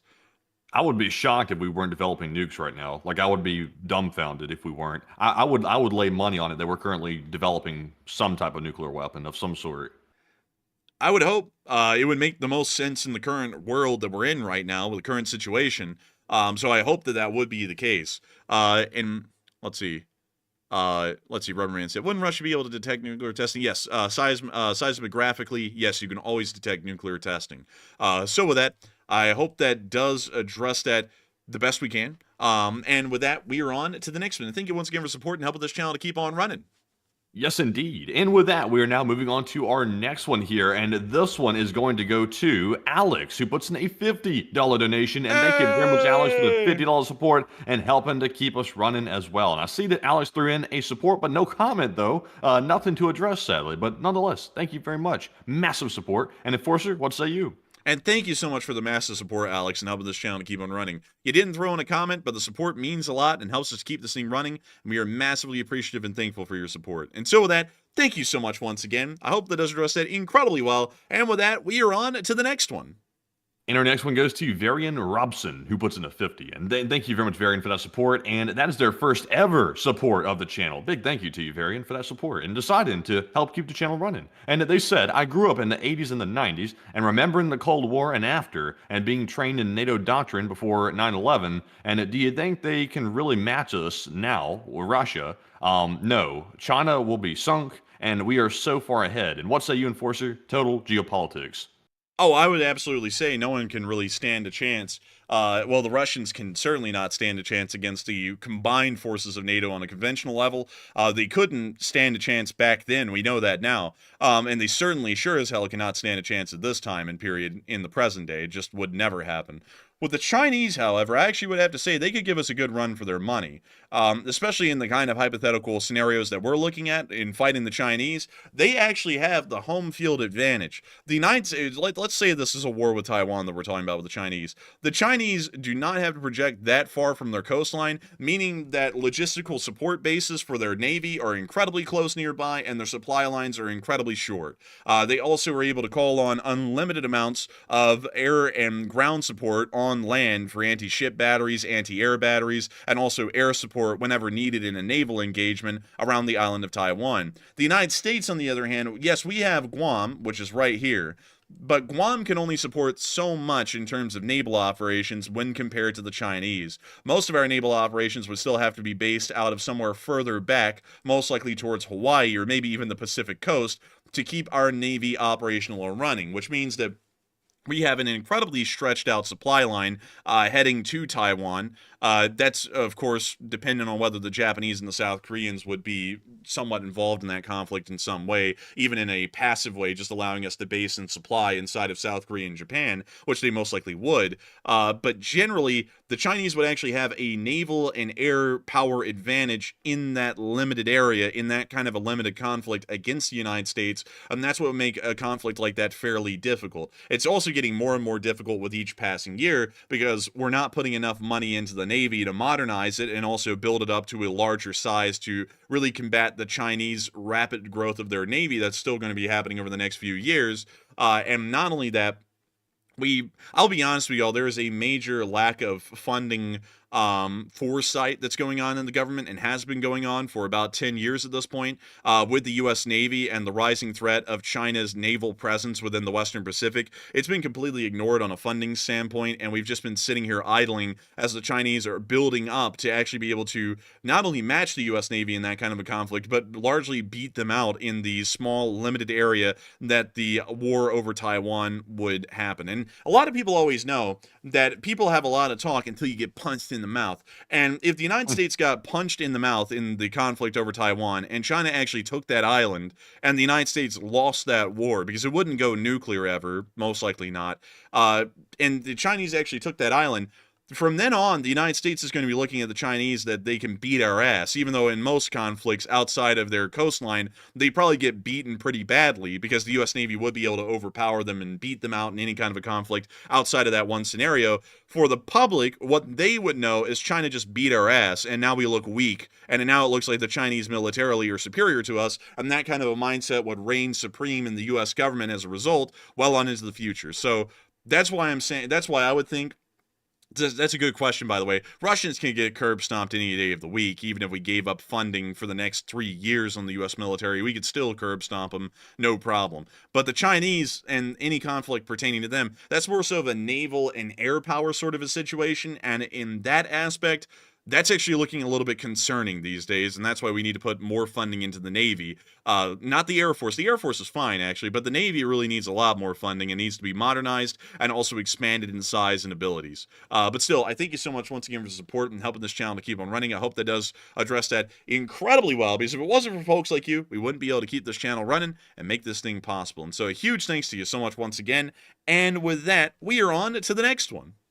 All right, so now it's time to get to Gunfox's 3 super chats he threw in. He threw in a $60 support, and thank you very much, Gunfox, for always coming in and throwing in the days in history and helping to keep the channel running. And Gunfox said in his first ones, he said, let's see here, let me make sure I'm getting in the right order. He said, 1960, the Jerbois Blue nuclear test, Blue Jerboa, was the code name of the first French nuclear test. And in 1633, the Galileo affair refers to the conflict between Galileo Galilei and the Roman Catholic Church. Also, the Saturn Apollo 4, the SA-4, was the 4th launch of a Saturn I launch vehicle and the last of the initial test phase of the first stage, and the rocket Saturn I mission duration is 15 minutes. Launchpad LC-34. It's the 4th test uncrewed mission. Saturn I SA-5 in 1963 was the first launch of the Block II Saturn I rocket and was part of the Apollo program, and the major changes that occurred on SA-5 were that for the first time the Saturn I would fly with 2 stages. And also a question from the chat. I thank you so much for the support. Very interesting to hear about that French nuclear weapons test. I was trying to see if I can find a picture of it. And also pretty interesting to hear about you talking about Galileo Galilei going up against the Roman Catholic Church. That was actually an interesting thing, because if y'all don't know, Galileo is actually the one who came up with the Sol-centric model of the solar system instead of the Terra-centric model. So the difference in between them is that the Terra-centric one, which is what everyone had gone up with to that point, was that the Earth was the center of the universe and everything revolved around it. So the sun revolved around the Earth in that kind of a model. Galileo, through very astute observations, observed that it actually was the other way around, and the sun was the center of the universe. That's what he assumed. But at least the center of our solar system, and every other planet actually orbited around it instead. And this was a huge deal. Many people also don't know this, but a lot of people always say, and this is like one of the arguments, that religion holds back science, but really the crazy thing is that religion actually largely sponsored science, but sometimes in situations like these it ended up turning nasty, because the Roman Catholic Church, it pretty much canonized at that time that the Earth was the center of the universe, and so anything saying otherwise was heresy, and that's why this whole entire conflict started in between Galileo and the Catholic Church as to whether the Earth was the center of the universe or not. The Catholic Church, of course, would end up winning out on that one, but nevertheless, everyone would end up accepting Galileo's model well on into the future, because it did end up empirically being correct. But it's a very interesting thing when we talk about religion and science, because a lot of people would think, oh, well, religion, it holds back science because that's what's said these days. But back in the day, that actually was a little bit different. Back in the day, during the medieval period, it actually generally was religion itself that was pushing forward science, not just in the Christian world, but also in the Islamic world as well. The Islamic world went through a massive golden age throughout the Middle Ages. It was really one of the leading forefronts of science, at least for the time, and it largely was sponsored by the Islamic Caliphate out of modern-day Istanbul, at the time still called Constantinople. The Roman Catholic Church, and then later on the Protestant churches themselves, would also fund and sponsor scientific advances and experiments to try and figure out more about how things worked, because even at that time, everyone knew that technological and scientific advancement was power, and to be able to gain more power, you have to be able to sponsor these kinds of experiments and innovations to be able to try and push things forward a little bit further and to have an upper hand advantage. So it's a pretty interesting thing with that. But science has always been advancing, really regardless of what's in charge, whether it be a secular or a non-secular form of a government. Generally, scientific advancements are always encouraged. But anyways, with that, I hope that does address that the best I can, at least in my opinion. And let's see here. Someone said the Arabic countries were literal geniuses, then religion happened. Well, I mean, like, honestly, like, the big thing that actually pushed them into being geniuses was the Islamic religion bringing peace and stability into the region at the time in the Middle Ages, and actually sponsoring scientific advancements. I mean, that really was kind of a big part of it. That's also why the Seljuk Turks coming out of the Russian steppe, coming down here, they're like, wow, this is cool. Look, they got all these neat things like math and reading. That's cool. And then they started taking over the whole place because that was something neat. But really, it was the Seljuk Turks that ended that golden age, crazily enough, really just by taking over the area and plunging it into warfare, which started to cause a lot of instability and really ran that away. And that's why a lot of that ended up moving on into Europe. And that's where it ended up staying pretty much for the next several hundred years up until the present day. But anyways, with that, I hope that does address that somewhat well, at least the best I can. But still, thank you so much once again for support and helping this channel to keep on running, Gunfox. And thank you for throwing in all those interesting scientific facts. And of course, we can't go without mentioning that Saturn 1B. What an impressive little rocket right there. Look at them. They're just the neatest. Saturn 1B. It looked a lot cooler than those modern rockets, those more, you know, phallic-shaped rockets they're coming up with these days. Man, that blue origin, man. Man, I'm telling you. What's the origin of that thing? Man, they call it blue origin because this thing's got blue balls. Like, something like that. But anyways. What else is blue? I guess you could say the only thing that's blue is my balls. Oh! What else is blue? Viagra. And I guess you could say it's going up. That one's not good. The other ones were fine. What the hell's going on here? But anyways, with that, thank you so much once again for support, Gunfox, and helping this channel to keep on running. And with that, we are on to the next one. All right, and moving on here to our next one. This one is going to go to, let's see here, Greg Thornton, who puts in a 20. And thank you very much, Greg, for that support as well and helping to keep the channel running. And Greg said, since Russia doesn't want Ukraine in NATO, then what if Ukraine signs a defense agreement with, let's say, Poland, like Russia has with the Norks? And that way, if Poland gets attacked, helping Ukraine, then Article 5 would come in anyway. That still would not work, interestingly enough, because that's an agreement being made outside of the NATO charter. So if the Polish joined a defensive war in support of Ukraine and then they got attacked for it, that actually doesn't invoke Article 5 from what we generally understand. That's a bit of a loophole. So I hope that does address it well. Still a good idea. It's just that I don't think it really works within the framework of the charter. But nevertheless, thank you so much once again for support and helping this channel to keep on running. I hope that does address that well, because if it wasn't for folks like you, we wouldn't be able to keep this channel running. And so with that, thank you once again, and we are on to the next one. And our next one goes to Neil Vizanant, who puts in the 20. And thank you very much, Neil, as well for that support. He said, LOL, don't get too frustrated, Enforcer. The confusion is a negotiation tactic. And if you're confused and frustrated, I guarantee that the Russians are crapping themselves. And Neil, you know something here? I will say this. First of all, thank you for the support. Me personally, I don't think this confusion is a negotiating tactic. There are some tactics at play here, but I don't think the confusion is one of them. In fact, I think they're confusing themselves at this point, from what I'm seeing. I don't have to disagree just a tad on that one. But Enforcer, what say you? I thank you for the support, Neil Vizanant, but I generally say it probably isn't a negotiating tactic, because it's not good negotiating style to confuse and aggravate the people that you're trying to get into negotiations with. That largely just bricks them and ends them. So if the actual goal of the president was to actually start peace negotiations, and he's literally bouncing off the walls in every direction, he's not really helping out the negotiating process at all by coming in with clear, defined terms and really making it clear what the United States is looking for from the outset to see if we can even find some common ground on anything. Instead, he's just confusing and aggravating the other side and making them walk away from the negotiations before they even really begin. And that actually ends up being counterintuitive to the negotiating process, because that can end negotiations before they even begin. And we'll see how that goes, because if the vice president's statements were threatening enough and went a 180 in the complete opposite direction enough, then that might mean that that this is actually not really helping out the negotiations at all. This is actually a detriment to them if they were actually looking at trying to get an amenable peace agreement. And so I thank you for the support, Neil. I think I largely disagree with that, though. Maybe you're right, though. Maybe this is some sort of a negotiation tactic of a sort. But I generally, as far as diplomacy goes, I've never seen this used as a negotiating tactic before. But still, thank you so much once again. I hope that has addressed that well. But I'll be honest with y'all. I'll give you all my mental assessments. I'll make this fair of the prior president and the last one.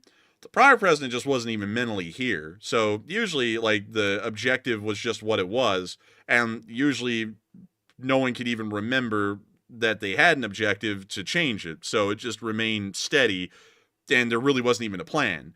Now the current one comes in, and I don't know, maybe he's getting different advice from different people every day, and he's very suggestible. So someone comes in one day and goes, let's give the Russians everything. And he goes, yeah, that sounds like a great idea. And then the next day someone comes in, no, don't give the Russians everything. Get everything we need, screw the Russians. And he goes, yeah, let's screw the Russians. Because when you look at it, like everyone in all these government departments, like the Secretary of Defense, had to come out today and just completely change what they were saying. You know, like it was a complete change. It was a complete departure. And yesterday he was making it very clear what the United States was looking for. And then today he goes, well, you know, all that stuff, I just said it to say it. I like to talk, you know, you know, it's just what I do. But the president will decide what he wants, because apparently there was a change even from then, a complete one. And so now he's like, oh, well, you know, now I have to just completely backtrack everything and just act like I didn't even mean any of it, although I was literally talking at the Ramstein meeting as the representative of the United States. I think that's largely how it's going at this point. You know, so I hope that addresses that well, at least from what I'm understanding. And now I'm seeing that Matthew's having to drop down ban hammers all over because people are just getting infuriated off of that one. But I get a laugh out of that, because right there I just equally criticize both of them and what I think of them mentally. I don't really think high of them mentally, either of them, to be entirely honest. And then people are going to get offended because while I did it equally and I pointed out my critiques of both of them, it also pointed out the person they like, so now they're going to be angry. So anyways, with that, I don't know what a young person would do in this situation. We've seen what old people will do. Like these, so the last two presidents have been insanely old, including the current one. Jeez, I mean, they're insanely, like wildly old, like dude, they're like, yeah. I mean, well, we don't want to go too far. I mean, they're old. They're pretty old, and nothing against old people, by the way. I'm not bashing people that are old, but you know, when you have to have your mind sharp because you're in one of the most high offices in the world, and in fact, it is the highest office in the world. The United States is the biggest country, the most powerful one in the world. And then you have nothing but old person after old person after old person who naturally, when people get older, their mental faculties start to go a little bit, regardless of whether or not the person is perceived to be sharp or not. They need extra sleep. They need to have time to think things through a little bit further. They're not as sharp as they used to be. They're not physically right the way they used to be.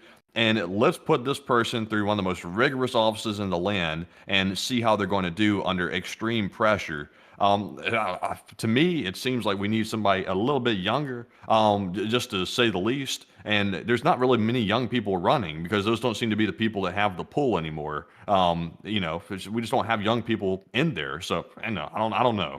Man, the current president, just to get y'all a bit of a laugh, the current president is 78 years old right now, and the prior president going out of office was 82.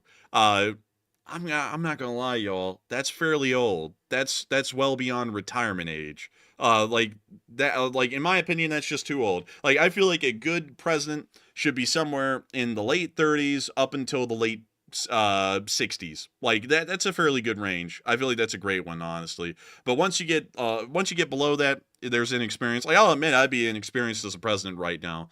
Some of y'all might think I would do great. I'd still think there's a lot to learn. But getting beyond your late 60s and moving on into the late 60s and 70s and the 80s, at that point, it just seems like you're getting so old that you may not be mentally sharp enough. Yeah, you might be experienced, but not mentally sharp enough. You're going to be eaten alive. Because that was always the understanding back in the day. If you ever listened to anyone, any politicians that were on recorded phone calls, everyone was always talking about once you get too old, you just get eaten alive because you're just not mentally sharp as a tack anymore to deal with everything and to really understand what's going on. So, you know, other people are going to eat you for lunch, and there's really not a lot you can do about it.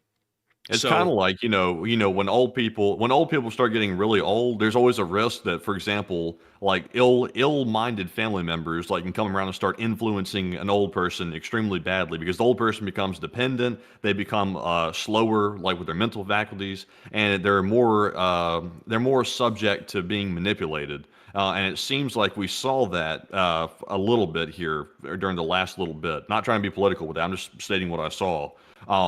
And once again, they're not really able to resist people ganging up on them as much as they could when they were younger because they're not as vigorous as they used to be because they've lost their energy, so they can get run over. And you don't want somebody in a high position of leadership that can get steamrolled at a whim when people gang up on them. That's not a good thing.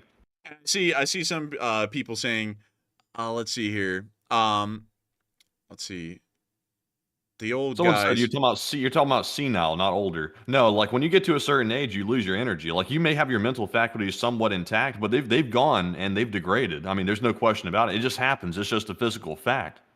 Yeah, it just starts to happen. I mean, it'll happen to Matthew and me eventually. Like, decades down the line, that'll start to happen to us. It happens to some people quicker than others, or less so to others. Some people are as sharp as a tack in their 90s. I mean, like, go look at William Shatner. I mean, if any of y'all haven't heard that guy talk recently, this guy is, 93 years old, and he's still mentally there. I mean, like, he's actually pretty well off mentally, I would generally say. And it's shocking because he's 93. But usually you don't run into that kind of a deal. Like he's an outlier, an exceptional outlier at like being mentally sharp at that kind of age.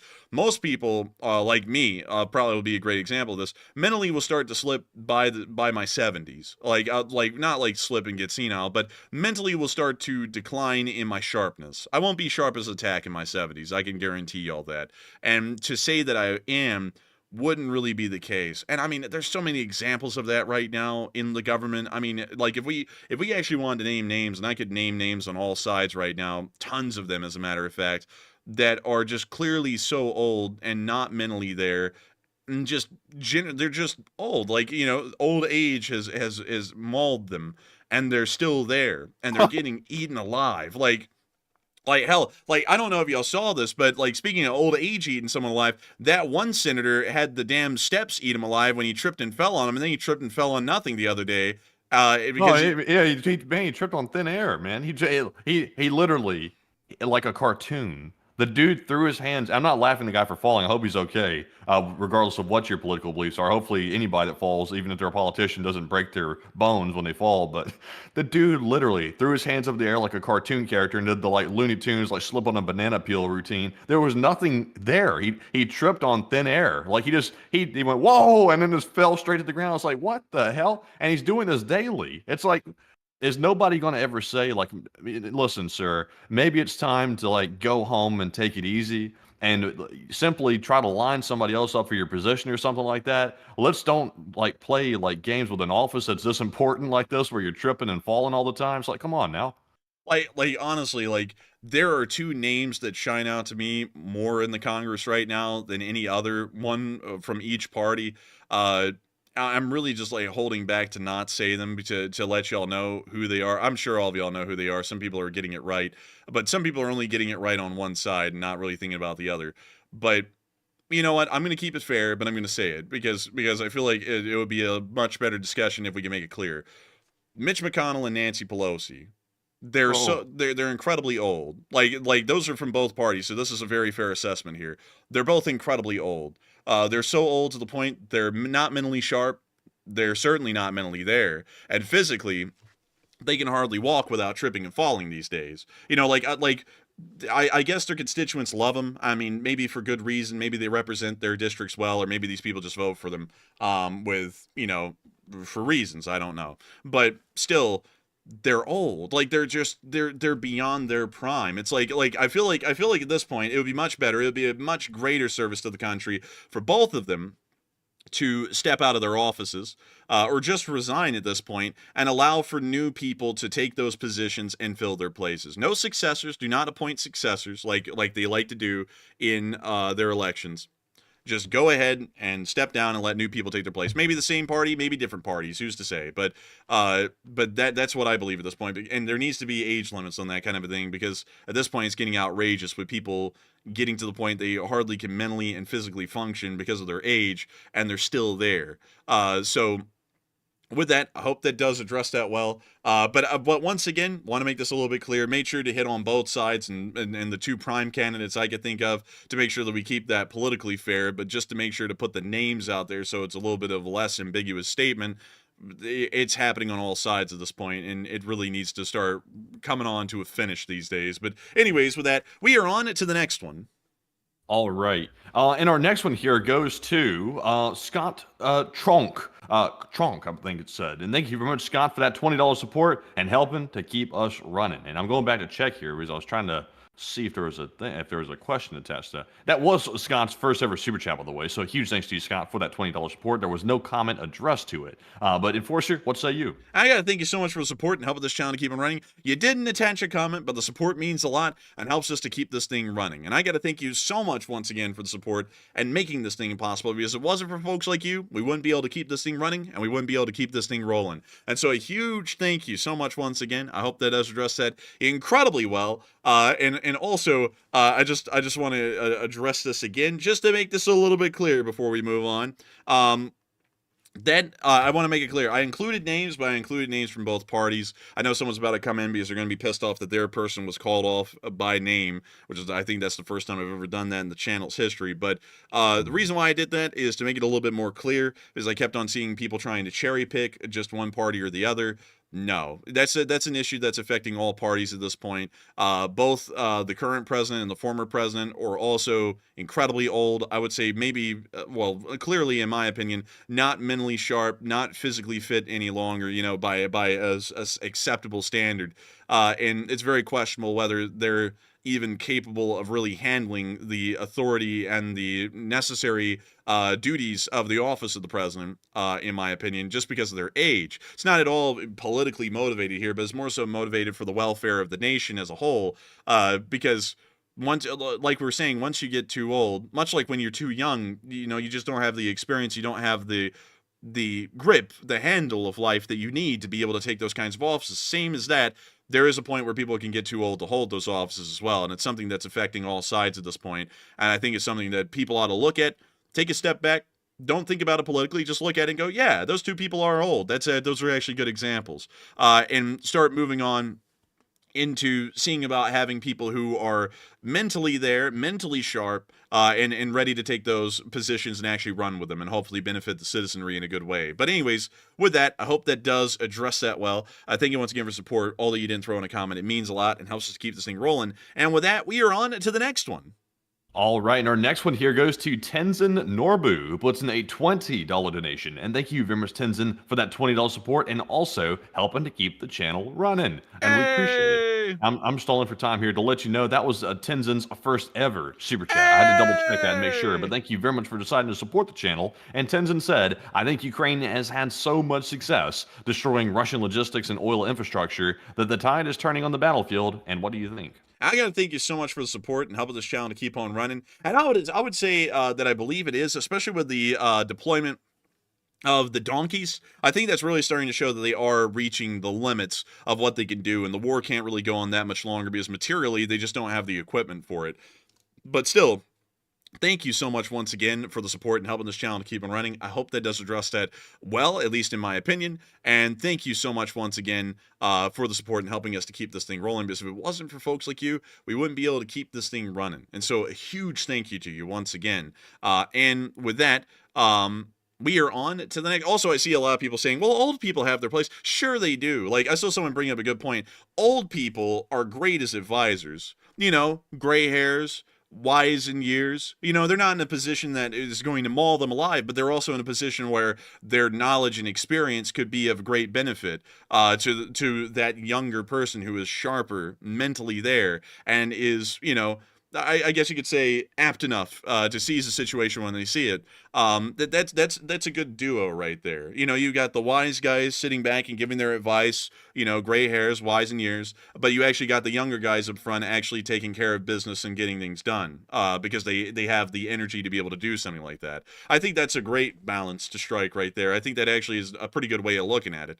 But anyways, we need people like Miss Disa said in the live chat. Let me go back and take a look here. Someone who is actually aware of what young people deal with, like college, buying home, having children, etc.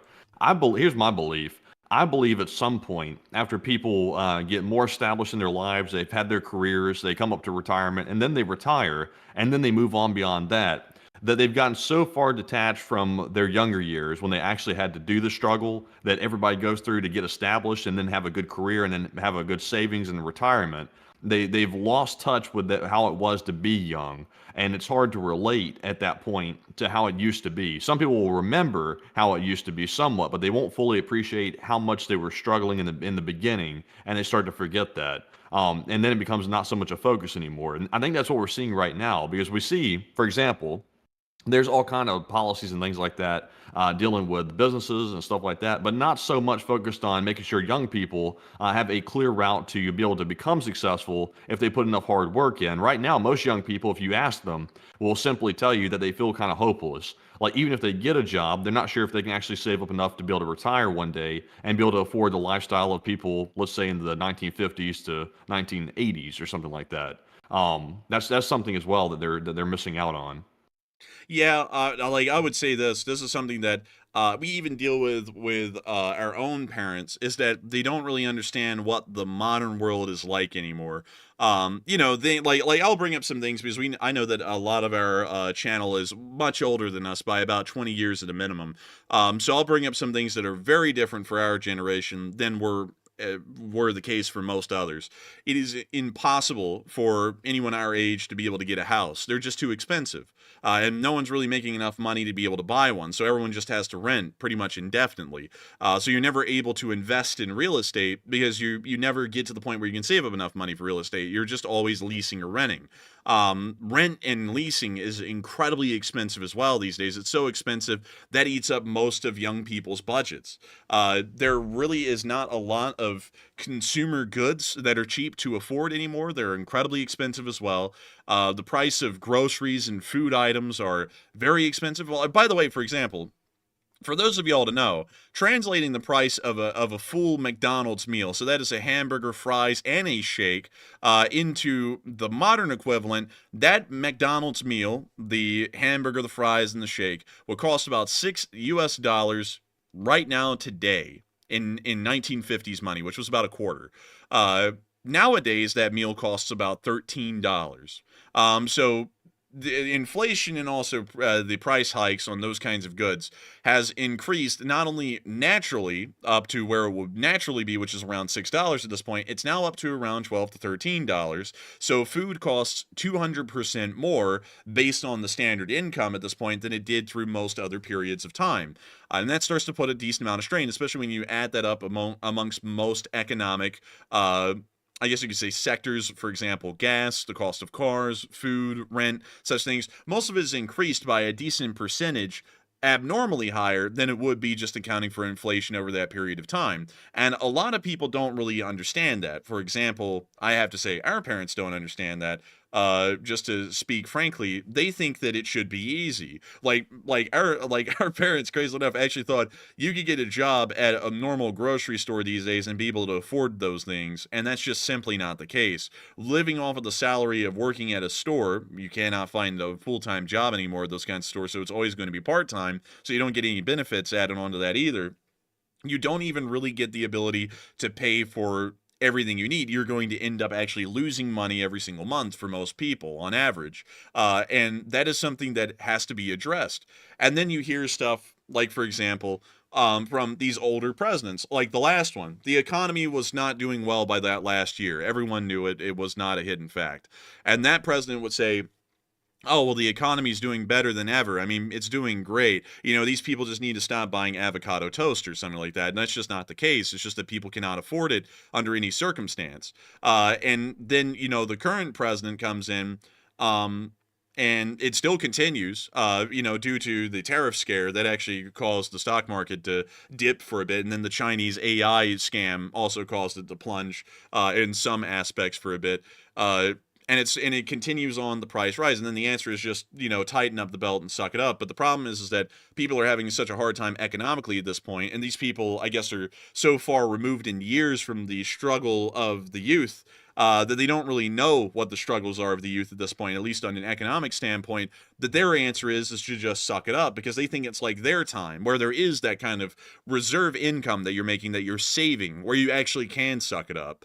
But there isn't that case anymore. For most people, they can't suck it up. I have to say, by great fortune running this channel, we've been able to make a decent enough living that we are able to save money. We are very fortunate and largely an outlier and a very rare exception to the norm that faces the struggles of our generation and the generation that's coming up behind us, Generation Alpha, here very soon, that's starting to hit the workforce right now. And it's a very serious issue, and one that really has to pertain to the future and vitality of this nation, that future generations have to be able to see a system that is economically sustainable and viable for them to also have a good quality of life, and not a better one even, just as good a quality of life as the prior generations that have come before. And I think that's one of the most important and pressing kind of political issues that should be facing the domestic audience at this point inside the United States, is what is the future of our generations going to look like, and how do we ensure that it is as good as it used to be, and try and work towards making it even better. So I hope that answers that well. Not that I'm trying to run for president right now, but I feel like that's also a good argument for a younger president, so that way they're more connected to the upcoming generations that will become the backbone of the nation, much like the older generations were about 20 or 30 years ago. And so with that, I hope that does address that well. And with that, we are on to the next one. All right, and our next one here goes to Danny B. And well, thank you very much, Danny, for that $20 support and helping to keep the channel running as well. He says, "Good evening, Enforcers, Chef Danny, and man, America going crazy as my people be tripping today. Kids, Karens, grown-ass men." But it is true that China owns a bunch of farmland here in the USA and also LSA. You know something as well. I would say, honestly, I'm sorry you're dealing with that, Danny, because I've dealt with the, honestly, I'm just going to say it how it is. I dealt with the general public in person for ages myself when I was working like a normal job, and I know how crazy that is. There's some nut jobs out there, to be perfectly honest, and it sounds like the Karens had smashed some kid in the head at Danny's place of work with a door. So, you know, I've seen crazier stuff than that, believe it or not. So you consider yourself lucky that it was just that little situation going on, but I feel for you. Now, the Karens are, and the Darrens are a doozy, but I will say this about the farmland situation you just mentioned, China owning a bunch. What's interesting is, and once again, I'm not an anti-billionaire, like don't take it like that, but for some reason the billionaires are buying up farmland by the horde, like by the acres. I don't understand why that is. They seem to have some plan in mind for why they're doing that, but you know, I don't understand why billionaires would be interested in farmland. That doesn't seem like something that they would typically be interested in, but it's kind of fascinating that China and the billionaires want to buy it up as fast as they can. I guess they want to control the food supply. But Enforcer, what say you? Actually, agriculture, at least on the massive industrial scale, is actually a pretty decent money-making venture. It's tough for the little well, not really subsistence farmers, but it's tough for the little farmers to make it these days. They pretty much just have to be subsidized by the government at this point because of the cost of the equipment. But for the industrial farmers, pretty much the corporate farmers, they make a great deal of money doing that. And I think that's probably why the billionaires are buying it up, is because they're probably trying to move into that venture, because quite clearly the cost of food's going up, and there's some misregulation in that kind of a category. But beyond that, the Chinese are also buying up farmland as well. I don't really know what the Chinese have an invested interest in buying U.S. farmland, rather than trying to really sneak their way into the U.S. agricultural industry and start siphoning money out of it. But I would have to say I find that a fairly good bit concerning, and I believe that foreign nations like the People's Republic of China should be barred, either directly or indirectly through some sort of a Chinese affiliated company, from purchasing and owning any kind of larger amounts of real estate, or really any real estate for that matter, throughout the entirety of the United States. And so with that, I hope that does address that well, and I thank you once again for support and helping this channel to keep on running, because if it wasn't for folks like you, we wouldn't be able to make this channel possible, and we wouldn't be able to keep it running. And so with that, we are on to the next one. And this one goes to Cookie, who puts in a 20. And thank you very much, Cookie, for that support, and also being a longtime channel legend and helping to keep us running. And Cookie said, thank you, Matthew and Andrew. Hey, and thank you so much, Cookie, for enjoying the channel and supporting it, and helping us to keep this thing running, because it is folks like you who help to make this thing possible and help us to keep this thing rolling, and I got to thank you massively for that, and I got to thank you massively for, of course, helping us to make this thing possible and helping us to keep this thing rolling. So a huge thank you to you so much once again, and with that, we are on to the next one. All right, and our next one goes to Adam McLean, who puts in a 20 as well. And huge shout to Adam, who's also a longtime channel legend, for that support. And Adam said, I cannot believe that I met another Adam something tonight. I'm not young, and I had a nerve cane in contact with any other name, Adam anything, excuse me. And the guy seems real and pretty cool, and LSA. Hey, that's pretty cool. Crazily enough, I run into so many Andrews, it's unbelievable. I'm an Andrew, and I would have to say at least 60% of everyone I know, their name's Andrew. It's just the weirdest thing. It's honestly more shocking to run into someone who isn't an Andrew than it is to run into someone who is an Andrew. But it's very good to hear from you, Adam. I got to thank you so much for the support and helping this channel to keep on running. Because if it wasn't for folks like you, we wouldn't be able to make this thing possible, and I hope that you two become great friends. And so with that, thank you so much once again. I hope that does address that incredibly well. And with that, we are on to the next one. And our next one goes to Live Laugh Toaster Bath, who puts in a $15 donation. And thank you very much, Live Laugh Toaster Bath, as always, for that support and helping to keep us running. And they said, good evening, Enforcers. And I love the consistent, non-biased approach as always, and know how you guys feel. And we haven't had a decent prime minister since John Howard 2007. And LSA. I gotta thank you so much for the support and helping this channel to keep on running. And I'm like, it's a position of learned experience. Like it's not something that like I've subscribed to. I'm not really one to try and follow other people at all anymore, because you know, once you see through them once, you see through them all the time, so you just know what it's about. But thank you so much for appreciating that and how we try and go about this neutrally. And crazily enough, I'll actually tell you all this. Matthew in the background, when I said the two names of the Congress members who were incredibly old, and I said, you know, both of them from both sides should step down, Matthew was like, oh, you just named them. That may not be a good move. I personally saw that I didn't see anyone, actually. That was actually crazy to me. Buck that. Everyone agreed. And that's the only time I'm ever doing that, though, because I kind of wanted to emphasize the example by giving names instead of keeping it really ambiguous like we always do. But it's just I was worried. Like, for example, we say don't like naming politicians in the chat. By saying them, that's like inviting like people to say that, and the Nightbot goes crazy over that. So it starts deleting everything. That's true. But you know what was crazy, man, is that I didn't see anyone disagree. Everyone went, yeah, you're right. I was like, oh wow. I was like, I didn't expect that. I expected someone to get angry that I named their person, you know, completely ignoring that I named all of them. But beyond that, that was interesting. Also, Matthew, I wasn't like trying to put you on blast there. I was just saying, you know, like I was actually thinking it might go bad like you were thinking, but crazily enough, everyone agreed. So I was like, wow, that's very fortunate or lucky.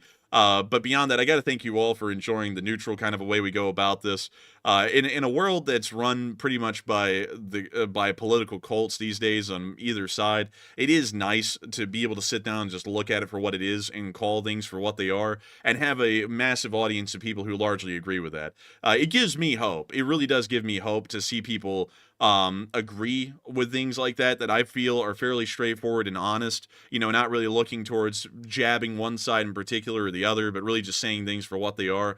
It gives me hope that there are reasonable, well-minded people in this country that actually do look out for its best interest, and it's not all about, you know, being a part of the group or being a part of the political cults that are pretty much popping up these days on all sides around some people. But beyond that, I got to thank you so much once again for support and helping this channel to keep on running, because if it wasn't for folks like y'all, we wouldn't be able to make this channel possible. We wouldn't be able to keep it running, and we wouldn't be able to talk the kind of talk that we do, being as neutral and non-political as we can, but also calling things for what they are sometimes, and fairly so, hopefully. But with that, we are on to the next one. And our next one here goes to, let's see, it goes to Holland Smith, who puts in a $10 donation. And thank you very much, Holland Smith, for that support. They said, I said I would give you $5 to run your Windows update, and it appears you finally did. So here's 10. Hey, and thank you so much for your support, and thank you for reminding me about that. The computer stays on 24/7 because I'm almost on at 24/7 to run this thing. So it's very rare that the Windows browser ever gets shut down to restart, because that means I have to set everything back up and find everything again. So I just usually keep it on, and that's why the Windows updates are always up there. But thank you for the support and helping this channel to keep on running. And with that, we are on to the next one.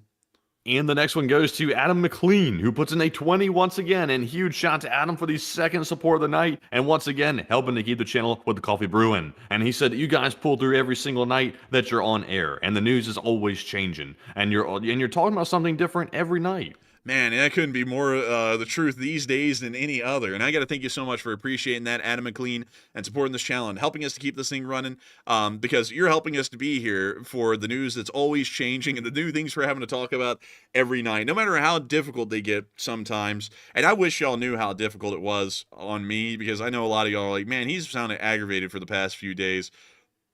I have to organize everything before the show mentally in my head in less than a couple of hours before the show runs to get y'all my monologue Like that whole thing y'all hear, it's come up with on the spot. Thing is though, I have to kind of figure out where I'm going with it. And then also it kind of has to be clear enough to me to make sense of it. So with a lot of what's been going on in the US sphere, the diplomatic sphere, it aggravates me because I don't really know how to present it to y'all, because it's changing so much and there's so many things different being said on each day from each person, and then it changes from day to day. It's practically impossible for me to make a clear, concise story for all of y'all to follow, because I'm not here to make y'all go through mental gymnastics. I'm trying to get the news to y'all easy peasy, to where it's just easy to get, and it's just been difficult. But I do thank you so much, Adam McLean, for appreciating it, because it really is different. And I hope y'all understand on my end the frustration, not really the frustration because of anything political or anything.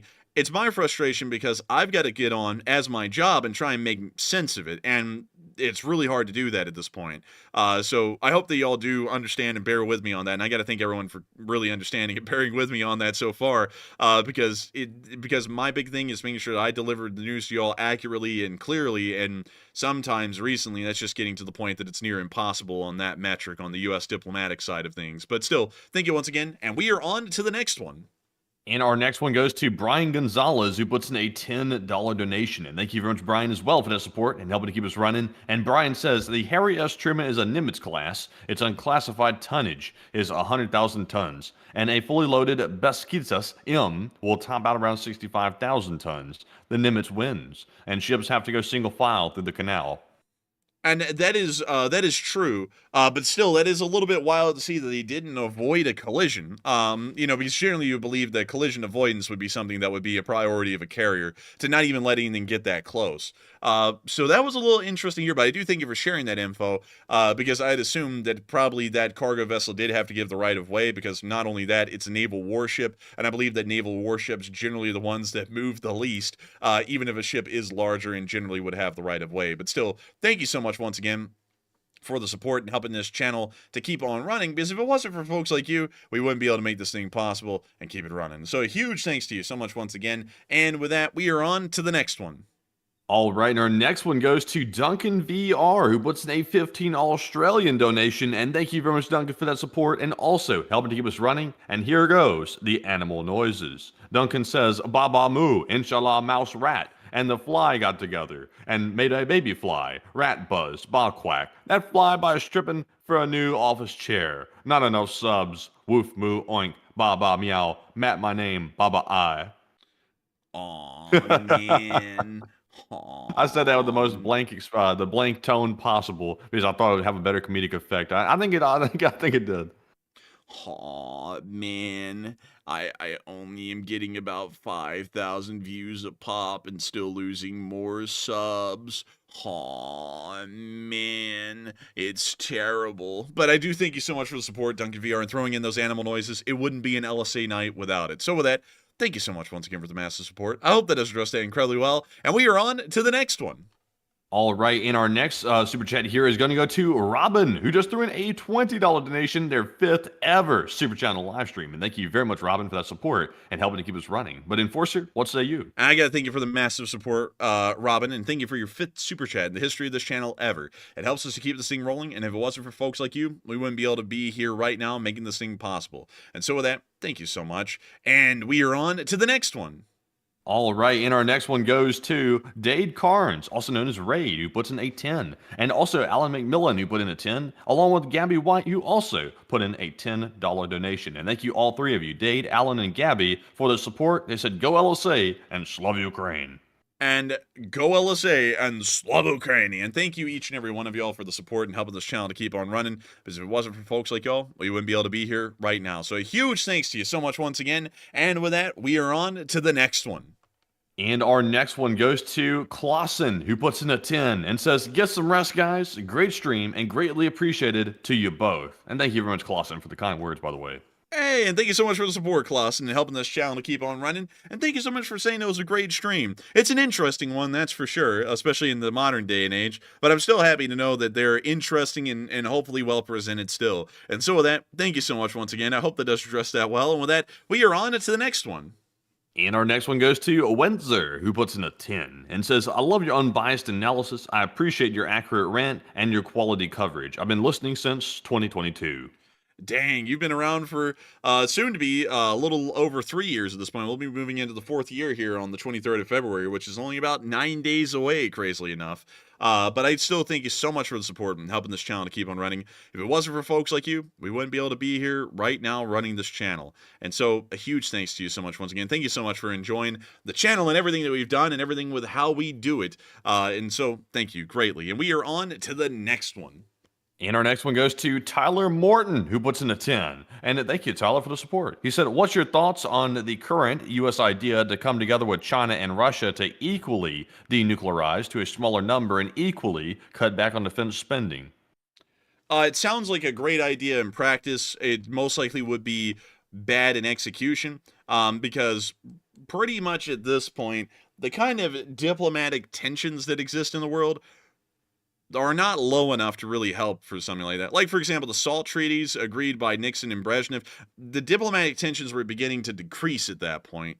Right now, diplomatic tensions are fever pitch everywhere. So unless we're willing to give up on a whole bunch of things to see them maybe do that, and then they might not even follow through, that honestly wouldn't be that great of a move. At least in my opinion, because if the United States is believing in this concept that we're moving into a multipolar world, and depending on how we negotiate what's going on in Eastern Europe, it may actually move in that direction.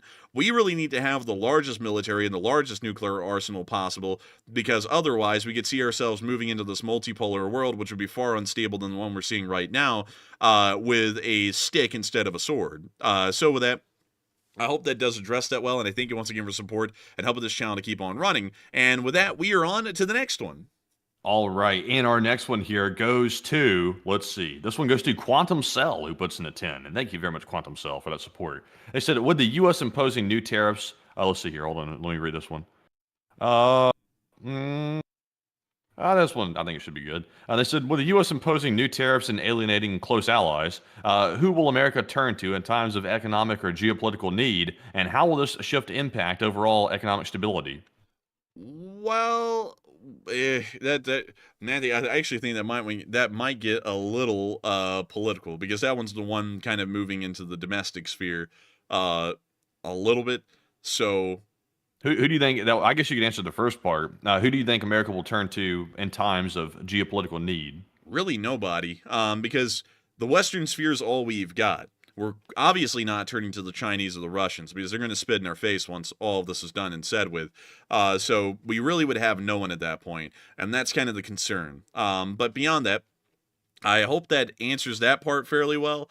But there's a load of other things I could say to it, but those things would probably be understood to be political these days with how things work. Like, if I point out, look, it's like the job of the judiciary, to stop the president from doing things from time to time because they believe it's unconstitutional. Now people take that as political, although that's literally constitutional. It's oh my God, it's just crazy. It's crazy how the world works these days on things like that. That's just crazy. But anyways, with that, we are on to the next one. And our next one goes to Willie Boy P, who puts in a 10. And thank you very much, Willie Boy, for that support. He said, will a mineral rights deal between the U.S. and Ukraine automatically imply some sort of security pact to protect our investments and expand them? You would think so. But who knows? But Enforcer, what were you about to say? Not really, because we already made it clear, even with that we're not putting any peacekeepers. Well, at least that's what the Secretary of Defense said yesterday, and that now could have completely changed. But he said we weren't putting any peacekeepers in Ukraine, and if there were any peacekeepers, they're going to be European, and they're not going to be on a NATO mission, and they're not going to be given Article 5 protections. So basically, no, at least from what we were hearing the other day. But that now could have changed and made a 180 overnight. So with that, I hope that does address that somewhat well. But I do thank you for the support and helping this channel to keep on running. And with that, we are on to the next one. Holy moly. I think we got some news here that y'all might want to hear. Let's see. So this is preliminary, so take this with a grain of salt, but it sounds like Zelensky's advisor, Litvin, has just refuted and said that the talks with the Russians in Munich are not expected at this time. So it sounds like the Russians might have backed out of the talks as of right this moment. I'm retweeting this, by the way. It says there are no meetings with Russians at an empty table. There's nothing on the table right now. That is the quote from Zelensky's advisor. So I'm not sure if that's a statement that was made earlier today. It sounds like it was just made a moment ago. So we'll have to keep an eye on that, but it sounds like the Russians might have just backed out of the negotiations, maybe because of what the vice president just said. So that's something else. But Enforcer, what do you think about that? Do you think this is a recent statement or an old one? Let's take a gander here. I'm trying to see if the Twitter has refreshed yet. Well, that just came out apparently 8 minutes ago, but I don't really know. But it looks like possibly we may be seeing it right now live on air, just about 8 minutes ago, that the Russians just backed out of the Munich conference and just left, and the conference didn't even happen yet. So we'll wait and see till tomorrow, but it looks like that threat by the vice president may have been enough to already run them back off to Moscow and to continue on the war even farther from here. So we'll see. If that was the case, actually that wasn't that bad of an outcome. That was actually the best preferable outcome we could have seen at this point. So hopefully we'll see that things continue on down a good direction, but we'll have to wait and see what's happening by morning. So with that, I hope that does address that well. And also, Matthew, how many super chats do we have left? We currently have a little under 30 left. A little under 30? A little under 30. Dude, we were like treading water. You said we had like 30 a minute ago. We answered like 10 of them, and we got 30 still? Yeah. Dang, okay. I'm sorry, everyone. We're going to have to start picking up the pace here because we're starting to go overtime. So with that, we are on to the next one. And our next one goes to Glenn Ellerby, who puts in a $10 donation, and thank you, Glenn, as well, for that support. They said the minerals are in Donbass, so if Russia gets the Donbass, then the U.S. doesn't get those minerals and that money. There's a decent amount of the minerals that are outside the Donbass, but that largely is true. A lot of them are in the Donbass. It's a resource-rich region. And so with that, thank you once again for support and helping this channel keep on running. I hope that does address that well. And with that, we are on to the next one.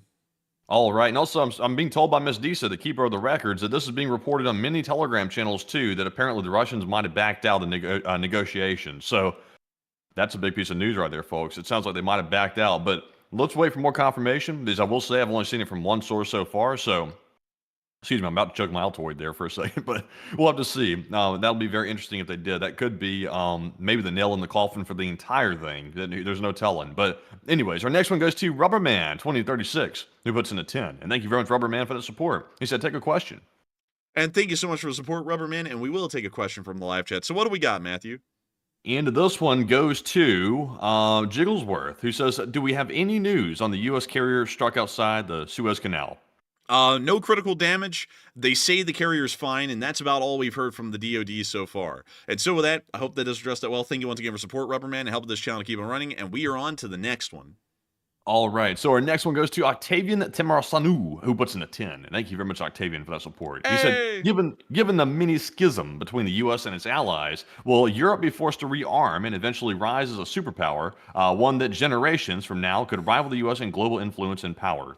I would hope that would not be the case, because we are stronger together than we are apart. I certainly believe that. It's always better to have a large, strong alliance than several smaller, weaker ones. But I think that that would be true, that if Europe separated from the United States, that would start to spurn them very heavily to make sure that they're strong on their own economically and militarily. But I feel like that is the worst possible outcome for the Europeans and the Americans together. It would be much better if we all stuck it through together well into the future. But still, I hope that does address that well. Octavian, thank you once again for support and being one of our Romanian viewers. And with that, we are on to the next one.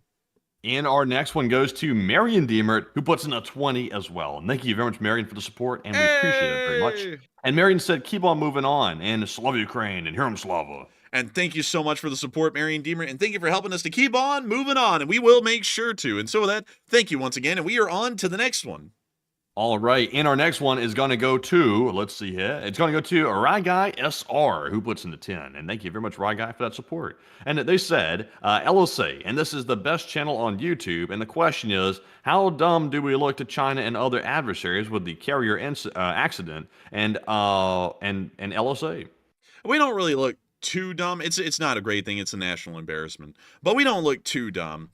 because the Chinese had a submarine sink in the Yangtze not that long ago, and also another one had a toxic fume leak that killed about 2/3 of the crew while it was out near Taiwan.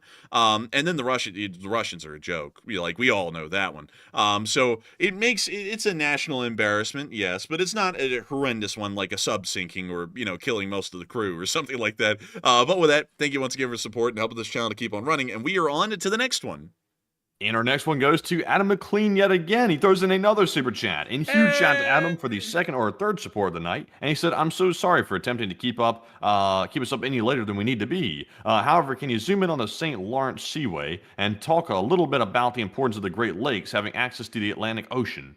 So it actually is a big thing that the Great Lakes, well, actually they really don't have complete access to the Great Lakes because down at Buffalo, New York, there is Niagara Falls, and right down here, and there really is no way to pass around them. There's no lock system that allows for you to bypass that. So the Great Lakes technically don't really have access to the Atlantic that way, but they do have access through the canal system that makes it through New York towards the city of New York and then out that way. Although that's a fairly small canal, and I don't really think it's used that much anymore. It's more of a ditch, if anything. So the Great Lakes are kind of contained because of the Niagara Falls. But beyond that, Lake Erie, Lake Ontario up here, it actually is connected to the rest of the Atlantic, and it is a fairly good deal because it allows for ship transport, which is the cheapest form, to reach pretty deep inside the United States and through most of the populated areas of Canada fairly cheaply without the transportation costs being exorbitant. So with that, I hope that does address that well, and I thank you once again for support and helping this channel to keep on running, because if it wasn't for folks like you, we wouldn't be able to make this channel possible and keep it running. So a huge thanks to you once again, and we are on to the next one. And our next one goes to IT Productions, who puts in a 10. And thank you very much, IT Productions, for that support. And they said, what I've noticed is all these policies are hurting our soft power and giving China the open door to become the world leader. And even another YouTuber talked about it today. I would say, we can't really talk on the whole tariff side of things a lot, but on the general overview, I could see that being a potential outcome in a worst case scenario for sure. But I do thank you once again for support and helping this channel to keep on running. And with that, we are on to the next one. And our next one goes to Rebel117, who puts in a 10 and says, why do we always hear a lot of countries, even the former president, agree that Ukraine should be in NATO? However, nobody wants to extend an invitation. And also, why don't countries make a treaty with Ukraine? And if Russia gets to a line in the sand, they would put boots on the ground, much like Russia and North Korea. That's a good question. Generally, everyone's scared that might escalate it into the Third World War, which I think at this point we're kind of facing that down the barrel either way. But I think that's kind of what scares a lot of people away from it. But at this point, it's like, are we going to face the devil now or are we going to face it later? And usually I'm more for facing it now than later. So with that, I hope that does address that well. And I thank you once again for support and helping this channel to keep on running. And with that, we are on to the next one. And the next one goes to, excuse me, goodness, Margaret Hemsley, who puts in an 8. And thank you, Margaret. And they said, what was the average age of the Founding Fathers? Interesting points you make about age, and I agree. Love from a boomer. And thank you so much for the support. And the average age of the Founding Fathers was, I think, well, the average age was around 44, but some of them were extremely young. For example, Alexander Hamilton was in his early 20s during the signing of the Declaration of Independence. And, of course, was in his late 20s by the time he was the Secretary of the Treasury. There were a lot of people who were Founding Fathers who were on the younger side, but nevertheless, they were around 44 years old, which in modern political terms, let's go pull up the average age of a Congress member. Or a congressman. The average age of the 118th Congress is 58 years old. So I believe near to being senior citizens on average.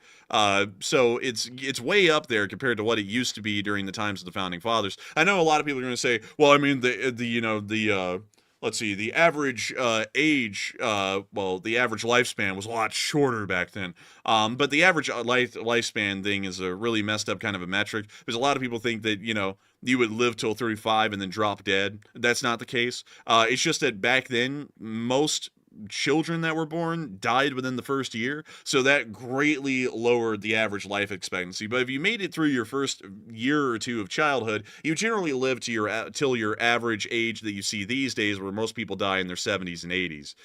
That's kind of the same thing that would happen back then. It's just that infant mortality was extremely high. You know, most children were not expected to survive. So with that, I hope that does address that fairly well. And so with that, thank you once again. And we are on to the next one.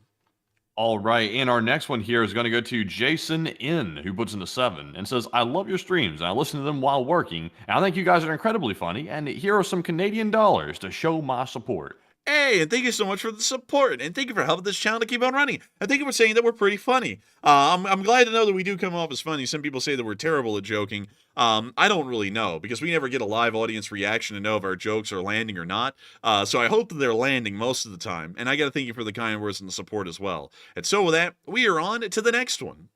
And we have a $20 support from Marion Deemert. And thank you very much, Marion, for, I believe that is the second support from Marion of the night. And they put in the 20 and said, good night, guys, and you rock. And good night to you, Marion Deemert, and all of you rock in the LSA, especially you, Marion Deemert. And so with that, thank you for the massive support, and thank you for the kind words. And with that, we are on to the next one. And we have a $6 super chat from Mike99, and thank you very much, Mike. He said, China flared Australian plane in the South China Sea, and China sent 3 warships to Northwest Australia. That's true. They actually did do that today. It was like it's all, of course, a part of the whole South China Sea deal. But nevertheless, it was fairly interesting. It's just that we didn't get to cover it because we had so much other stuff that we had to cover. But still, thank you so much once again. I hope that does address that well. And with that, we are on to the next one. And our next one goes to Uncovered Cube 7, who puts in a 5. And they said, a local railroad group is R.J. Corman, and his trains look like they want to be great again. LSA. R.J. Corman, Railroad. What is this? Let me take a gander here. Wait a minute. I think I've seen these people before. They have an F unit. Wow. And they also have SDs, the EMDs, and all that kind of stuff. Ew! Oh, I don't like their group now. Look at that little nasty bastard over there. That's one of the newer ones that they make for, like, a yard switcher. These are the best trains. They have the color scheme. The best trains. They have the trains that are very red. They're so red that they might be called communist. I do not like this one at all. I don't like it. It's got a drooped snoot. I don't know why it has that. It's very ugly. I do not like it. But interesting. And I gotta thank you so much for the support and sharing this with me, because I haven't seen this particular railroad livery before, actually. And it looks like they operate near the Nashville, too. That looks a lot like the Nashville skyline around there, so that's interesting. But still, thank you so much once again. I hope that does address that incredibly well. And we are on to the next one. And our next one goes to Bruce Lee, who puts in a 5. And thank you very much, Bruce, for the support. He says, deal or no deal, just got spicy. And could be territory in the case, could be nukes. Maybe so. And I thank you so much for the support and helping this channel to keep on running, and we will have to see. And with that, we are on to the next one. And our next one goes to Phase YN, who puts in a 5. And thank you very much, Phase, for the support. He said, I hope that the car shirts issue got fixed. Long live the LSA, and also it may be because I'm young, but I often don't understand a lot of these voices y'all make. Oh yeah, there are a lot. They're like voices of older people. It's something that I got because I just like hung out on YouTube a lot and looked at those kinds of videos. But beyond that, I do thank you for the support. And also, the car insurance issue did get fixed. And so with that, thank you so much once again. I hope that does address that well. And with that, we are on to the next one. And our next one goes to Nova, who puts in a 5. And thank you very much, Nova, for the support. They said, fun fact, the gene that allows humans to digest animal milk came from the Mongolians and is passed down. And if you can drink milk, then your ancestors did. I thank you for the support. Interestingly enough, though, that is generally, I believe, not necessarily true. Let's see. Let me go to the global map of lactose intolerance here. This is the map of the percentage of people who, when they drink milk or eat dairy products, they shit themselves. That's quite literally what lactose intolerance is, so all y'all know that. But beyond that, one thing that is very interesting is that lactose intolerance is very different based off of your ethnic background. Generally, Europeans, specifically Northern Europeans, have a very, very high lactose tolerance, which is somewhat rare. And that generally is seen also in Russia as well. But you'll notice that the Mongolians themselves actually have one of the highest rates of lactose intolerance in the entirety of the world, including the Chinese. And one thing you'll really notice in those areas of the world, especially in their cuisine, is that there really isn't any dairy used, if at all. Most of their foods do not use dairy because most people are lactose intolerant to it. It's a very interesting thing with that, but usually it's actually Northern Europeans that have the highest lactose intolerance, and I'm speaking about very Northern European, Scandinavian, or British. Most of mainland Europe has decent lactose lactose tolerance, but once you move from that area into pretty much the rest of the world, whether it be Latin America, Africa, or most of Asia, lactose intolerance is actually the standard. So I guess you could say, for the large part, if you want to say it this way, Europeans are really the only people in the world that actually can get away with eating cheese and drinking milk normally without having major issues following that. So that generally is actually, at least statistically, the opposite. If you have any Mongol ancestry in you, it probably is the fact that you're going to be pretty much blowing out the toilet like you have dysentery if you drink any kind of dairy products for the large part. So with that, I hope that does address that well, and I thank you once again for support and helping this channel to keep on running. And with that, we are on to the next one. And our next one goes to Silinks, who puts in a 5. And huge shout out to Silinks for that support. And also a huge shout out to Mark Dixon, who puts in a 5 as well. And thank you very Silinks and Mark for that support. And Enforcer, what say you? I got to thank you so much for the support and helping this channel to keep on running, because if it wasn't for folks like y'all, we wouldn't be able to make this thing possible. And so a huge thanks once again. And with that, we are on to the next one. And we've got one from Brick House, who puts in a 5 and says, I've been out of the country for the last week and happy to be back with my LSA brothers and sisters. I got to thank you so much for the support, and I got to say, welcome back, and it's good to have you back here in the LS of A. And so with that, a huge thanks to you so much once again. And with that, also, of course, someone had to come in. Man, I literally pull up the statistics that are made by global organizations. Someone said, that's not true. Other areas of the world have lactose persistence, or lactose, I'm assuming that's what they were wanting to write. Lactose persistence too. I just showed the statistics. Yes, there are people in China who can eat cheese and drink milk and they'll be fine, but statistically they're not the norm. Statistically they're lactose intolerant, overwhelmingly 92% of the country is lactose intolerant. Yes, that 8% can eat cheese and drink milk, but that's good. Oh my god. Listen, I don't like it when people can look at a statistic and it's a known statistic and then they're like, well, it doesn't mean all of them. It's statistically the average is that I can eat cheese because I'm European ethnically. Statistically, the Mongolians and the Chinese can eat cheese because most of them would not be able to tolerate eating any kind of dairy product. It's just how their digestive system works. That's just a statistically proven thing. So with that, we're on to the next one. And our next one here is going to go to Jexa de Sin, who puts in a 5 and says, if you like Tortugas, now try Salvatore's Pizza in Hoover. It's a New York style place and they have fantastic calzone. Oh, that sounds really good. Matthew was, he liked the Chicago, the Chicago style somewhat. It wasn't really his favorite, though. I absolutely loved it. I thought it was great. But we will have to try out the New York style, because I think New York style is really Matthew's favorite, because he leans more towards Papa John's than anything. And so with that, thank you once again for support. I hope that does address that well. And with that, we are on to the next one. And we've got a 5 from Michael. And Michael said Australia will get us nuke tech in 2030, seeing as how the Collins class is very old and bad. Do you think we will give them nuclear tech sooner? And I would have to say, I don't really, I'd largely have to declare ignorance on that one, because that seems like an Australian issue, and unfortunately I'm not really that well versed in it, sadly. But I do thank you for the support and helping this channel to keep on running. And with that, we are on to the next one. And our next one goes to Adam McLean once again. He puts in a 10 this time. And thank you very much, Adam, for these several supports tonight. He said, have you guys ever tried elk meat? Who are you, Joe Man, what do you think we Rogan? are? Joe Rogan or something? Hey, James on that one. Man, we both thought the same thing. Man, you probably thought of that Bill Burr thing where he was like, look at you over there, sending you a little rascal's hat and all that stuff, and he went off on him. Yeah. Dude, that's exactly what I was thinking, man, when I heard that. But still, I have never tried elk meat. I wouldn't be against it, though. I generally would be fine of trying all meats. Lamb's actually pretty good. But still, thank you once again for support and helping this channel to keep on running. I hope that does address that well. And with that, we are on to the next one. And up next, we have a $5 super chat from Andrew Honeycutt, and thank you very much, Andrew, for that support. He said, honestly, I don't like the flip-flop nature of the negotiations, but do you think it would be viable or even feasible for some sort of DMZ to be established? I feel like that most likely would be unlikely at this point in time. The Russians would not want to accept that because that would mean that there would be a constant manning of Western troops on the other side of that DMZ. So they probably would not accept that at this point. But maybe if we continue to hammer them and sanction them, they'll accept that later on down the line.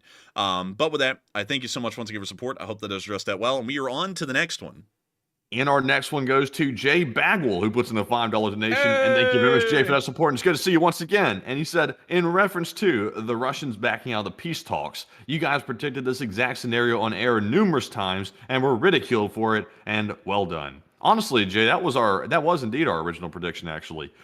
It recently got shook in the last couple of days. My prediction did, and also the enforcers, because of the statements that were being made. So I was getting worried, and also it's not set in stone yet if they've actually backed out. That's the statement that I saw, but it could be maybe that was a misinterpretation. Maybe it was a statement made hours ago, well before any of this other news came out. Only time will tell, and we'll find out probably in the morning, but it sounds like we might have maybe been accurate. We'll have to see. But thank you very much for that support. And Enforcer, what say you? Thank you so much for the vote of confidence on us, Jay Bagwell. Thank you so much. But I'm also going to have to be with Matthew. I'm going to have to say the jury's out on this one for now. It sounds preliminarily, in the preliminary stage, that they have walked out right now, but we're not really sure yet. Like Matthew's saying, this could be just something that was floating out there, and it looks like it just happened, but it could have happened a little while ago. So we'll kind of have to wait and see what's going on tomorrow over in Europe, because if that actually did happen, we got that dead on the nail. But if that didn't happen, then we actually got it wrong. But I still think even if they get into the talks, there's still a high chance that they could just get up and walk off from the negotiating table, because I'm incredibly certain that the Russians are not going to accept the first round of negotiations ever. They're going to turn down anything, even if it was unconditionally in their direction. They're still going to just get up and walk off to make a point, I would suppose, most likely. But beyond that, thank you so much once again for support, Jay Bagwell, and helping this channel to keep on running. And thank you for the massive vote and confidence, and hopefully we'll see that it was dead on the nail by tomorrow. And so with that, thank you once again, and we are on to the next one. And this one goes to Jason Curling, who puts in a 4, as well as Plazoth, who puts in a 3, and Marc-Andre Burnett, who puts in a 2. And huge shout out to Jason, Plazoth, and Mark for that support and helping to keep the channel running. And we also have a 2 from Michael, and he puts in a 2 as well. And says, first time donation for honesty. Hey, and thank you so much for the support. And thank you, all of y'all, for the support and for your first time support for honesty. And so with that, thank you so much once again. I hope that does address that well. And we are on to the next one. And this one is going to go to Bruce Lee, who puts in a 2. He says, look up the pigeon-guided bombs for a bad idea. Oh, I've seen those. They're not the best, but I do thank you once again for support. I hope that does address that well. And with that, we are on to the next one. And this one goes to Octavian Timorsanu, once again, who puts in a 2, and says, have you guys ever gone up to Canada? Actually, we haven't. We got the offer one time, but it was from like the fakest people we ever knew, and they were never going to follow through on that offer. But one day I would like to go to Canada. I'd specifically like to see Alberta and British Columbia. They look gorgeous. And I'd also like to see some of the major cities over in Toronto's, oh, well, not in Toronto, but over in Canada's eastern areas. But I do thank you so much for the support, and hope that does address that well. And with that, we are on to the next one. And with that, we are now out of Super Chat questions. I don't know what's got me coughing, but thank you all once again very much for the support and helping to keep this channel funded, running, coffee brewing, and also everything else. We do appreciate it very much. And we are now moving on to our live chat questions. And up first, we have our Morse code decoders of the stream. We have Cliff Simonson, Mark Hodges, Earl Bernew, Kevin J, Paul Schultz, David Millsaps, Royal Fluffiness, Arabelle Garbo, Joni Dog, and Norm Pritchett. And they said, the Morse code for today reads, insert message here, say 15% or more. 9, war insurance with payment plans. LLT, LSA. And That is the sound of money. Y'all got that dead on the nail. Y'all just hit the jackpot. That was the Morse code message of the night. I gotta congratulate y'all for getting that right on the 1086th day of war, because y'all continue to get that right time and time again, and it truly is an amazing and impressive thing. And so with that, I hope that does address that incredibly well. And we are on to the third to last question of the night. And this one goes to Canada is Sovereign, who said that the German Chancellor to declare a state of emergency because of the U.S. stance on Ukraine. What are your thoughts? Well, based off of those statements from yesterday, I would say that that's well within their rights to do something like that, because it looks like they're going to have to figure out how to pick up the pieces and pull the slack. So I would feel like that wasn't really that far out of line for the Germans. So with that, I hope that does address that well. And we are on to the second to last question of the night. And this one goes to Darth Egregious, who says, what if Ukraine offers their minerals to NATO in exchange for NATO membership? I don't think they're willing to accept that. I think the United States is just willing to accept that for military support alone. That's pretty much the deal that's being made. So I don't really think they could repurpose the minerals again for another deal. I think at this point, it's fairly clear that for some reason the United States at this point does not want to pursue NATO membership for Ukraine under any circumstance, which I find a little odd, because that seems to be one of our main prerogatives and objectives that I believe we should be trying to achieve inside of Ukraine, outside of the additional objective of pushing the Black Sea Fleet out of Sevastopol permanently. But with that, I hope that does address that the best I can, and we are on to the final question of the night. And so, who was the lucky last person that threw in the lucky last question of the night? And also, before we get to that one, we have one more super chat. I almost missed it. Thank you for pointing out, Bruce Lee. For some reason, it did fly under the radar. Bruce Lee put in a 2 and said, Fly's radio sounds bad because he ain't got any subs. Oh, and I thank you so much for the support, Bruce Lee. And I would have to say that is true. Rip to the hot dog, man. He's just having it rough over there. And I think it was a couple of days ago. Matthew, I think, told me about it. I think a couple of days ago, that he was trying to pick a fight with us again. I know he picked a fight with us on Twitter because we gained hundreds of followers on Twitter from it, but then he tried to pick a fight with us on stream, and then he wanted to say that we were very political, on one side, and that we were this and that, and then he pulled up one of the tweets that Matthew put out on Twitter at the very time, and it literally proved everything he was saying wrong, and so then he just went, anyways, look at the weather, and then he, clicked off the tweet and moved on, but that was hilarious. But anyways, thank you once again for the support. I hope that has addressed that well, and we are on to that final question of the night. Wait, we got one more. We got one more. This one goes to Andrew Honeycutt, who puts in a 5, and thank you, Andrew, for the support. He said, I'll be 41 in a few days, and from what I understand, there's another birthday coming around, and happy early birthday. Hey, I can't believe you actually remember that, Andrew Honeycutt. Yeah, my birthday is coming around on the 15th, which will be technically today's Valentine's Day already, so happy Valentine's Day, everyone, but it'll be the day after today, so can't wait for that. We'll be on air with all of y'all for that. I haven't even prepared for my birthday at all, or even told anyone what I would want to do, because we've been so busy doing everything else, but still, thank you so much for the support, and a big happy birthday to you as well, Andrew Honeycutt, another person that's named Andrew, but still, thank you once again. I hope that this addressed that well, and with that, hopefully this time there's no wait, there's nothing. So with that, we are on to the final question of the night. And so, who was the last person to throw in the lucky last question of the night? And that viewer is Purple Gerbil, who says, do you think elections will occur in Ukraine once they eliminate more corruption and they root it out to eliminate Russian interference? I think really the Ukrainian election will only have to happen after the war is ended. I think that's really the only way it can go constitutionally. That's how the Ukrainian constitution is written. I personally don't really understand why it was written like that, but that's their constitutional law. It has to be respected. So I don't even think really an anti-corruption campaign can get an election going at this point. I think the end of the war is the only thing that can get an election rolling around. So with that, I hope that does address that the best I can. And we actually have one last super chat to cover, and that's going to be the last one of the night. So it is a $20 super chat from Danny B. And Danny B said, it's Chef Danny again. Hey, cooking up them meats. And Chef Danny said, I think I'm finally going to have to start dating since my divorce. I wish you the best of luck, Danny B. Very sorry to hear about that. We actually have another super chat that's going to be the last one of the night. But I'm very sorry to hear about that. But best of luck to you. I know at least within our particular generation, For many, the dating scene is not the greatest thing, so hopefully it's a little bit different in your age bracket and in your generation these days. I hope it's a lot better. So I wish you the best of luck, and I got to thank you once again for the support and helping this channel to keep on running, because it's folks like you who helped make this thing possible. And with that, we are on to the last question of the night, which is Michael, who's been throwing a 5, their 3rd super chat ever. And Michael said, do you think the new quick sync will be all it's chalked up to be against China? I think so. It probably will be a pretty decent weapon system. And so with that, thank you so much once again for support and helping this channel to keep on running. And we've reached the end of the night stream exactly at 3 hours and 38 minutes in.